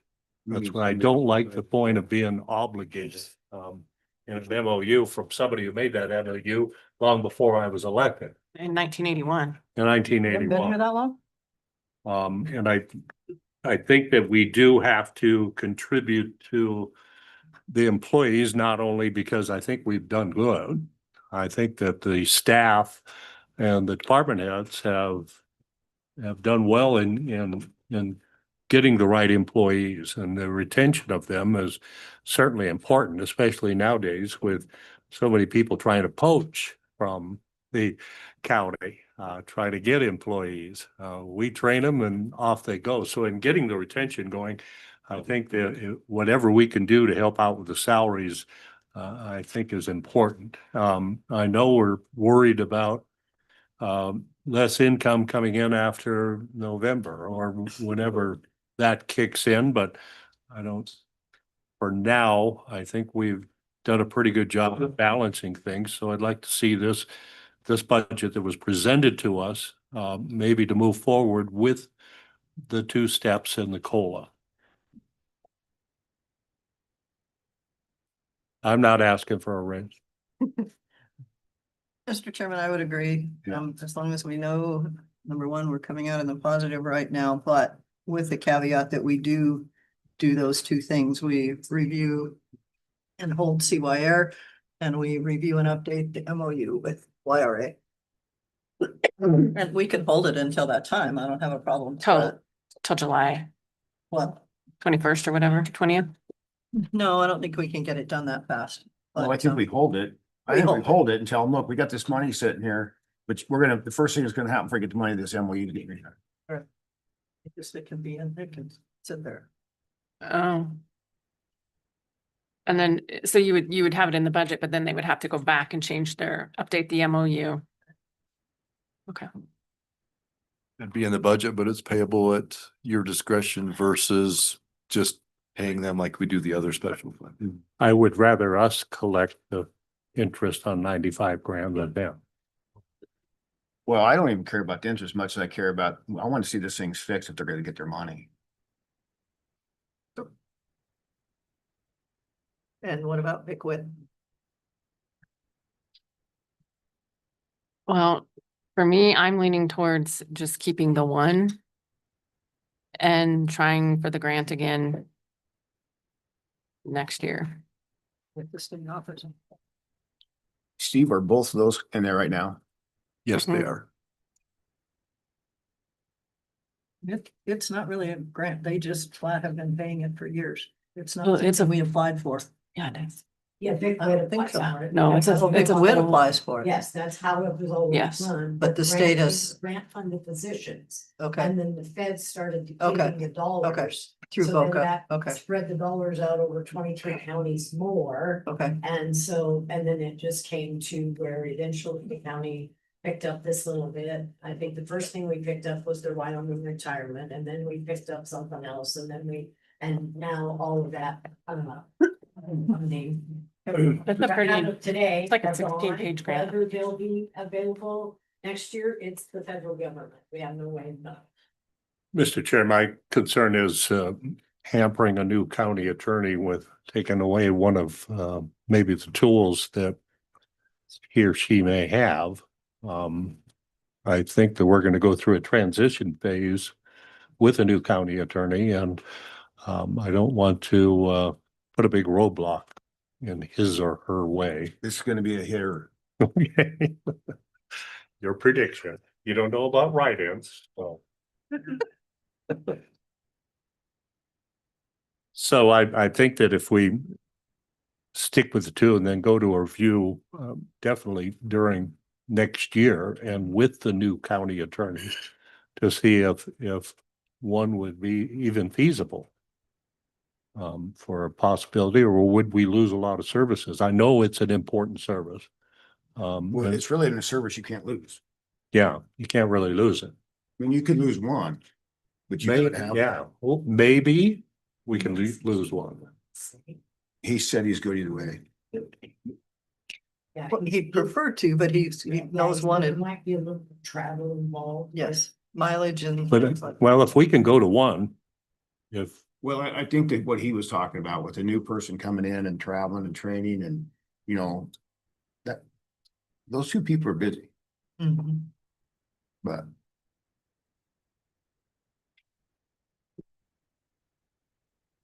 I guess I like Mr. Mendel's point about keeping them both right now and getting a review from the new county attorney. As long as we think we can keep it in the budget right now, we don't know what next year's budget's gonna look like. As far as income, we may lose more than that employee, depending on how the budget comes in. So if we could keep both of them for now and keep that office steady until the new attorney has an opportunity to review the workload and maybe set things up the way they would like to see it done. It's in there, and I hate to cut anybody if we can help it.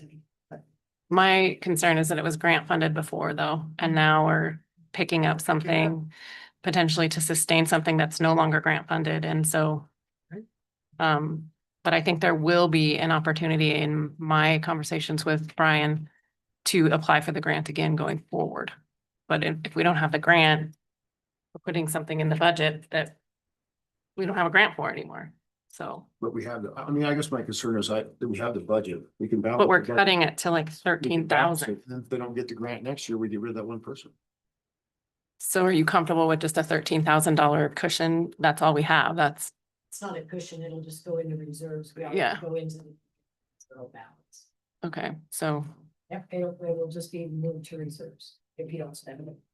Depending on what anything. salaries do. Yeah, that's anything, anything at the bottom line there automatically goes to reserves. and actually it's not 13 because we haven't included the 20% match for the court yet. Yeah. Is the court included in that? Yeah. It was 33 then, and I guess the only thing we did not anticipate in there is the call out, and I'm not sure what you guys decided on. oh, yeah. Then we would receive 20,000 if you wanted. That's if it was 365. I'm not comfortable going 365 no matter what we do on that, but that's just me. We didn't make a decision. We actually needed a legal review because of other employees in other departments. So we kind of left that hanging. I don't know that there's anything to say we couldn't leave that excess 13,000 as an overage. We've done that in the past. Yeah.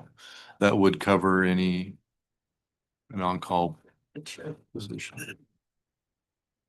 Without having to pull from reserves. Right.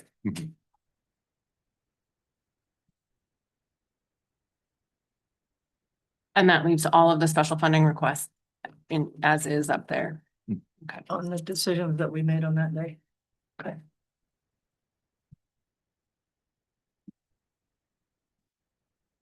Okay with that to go. I'm okay with it, but it's a pleasure.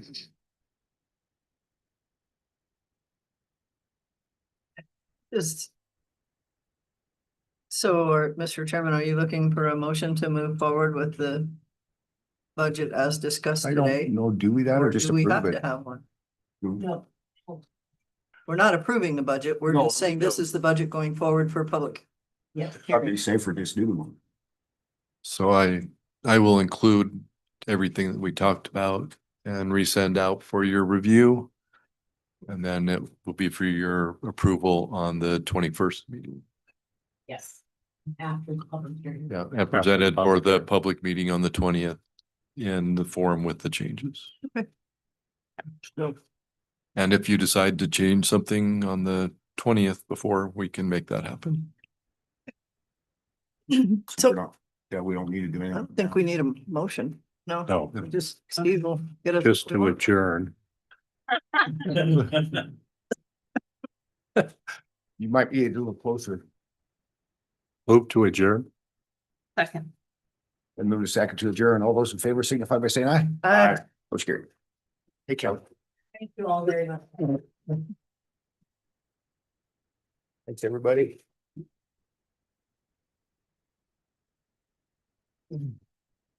Get it all up, crystal mud, Not a meeting. crystal clear? I know.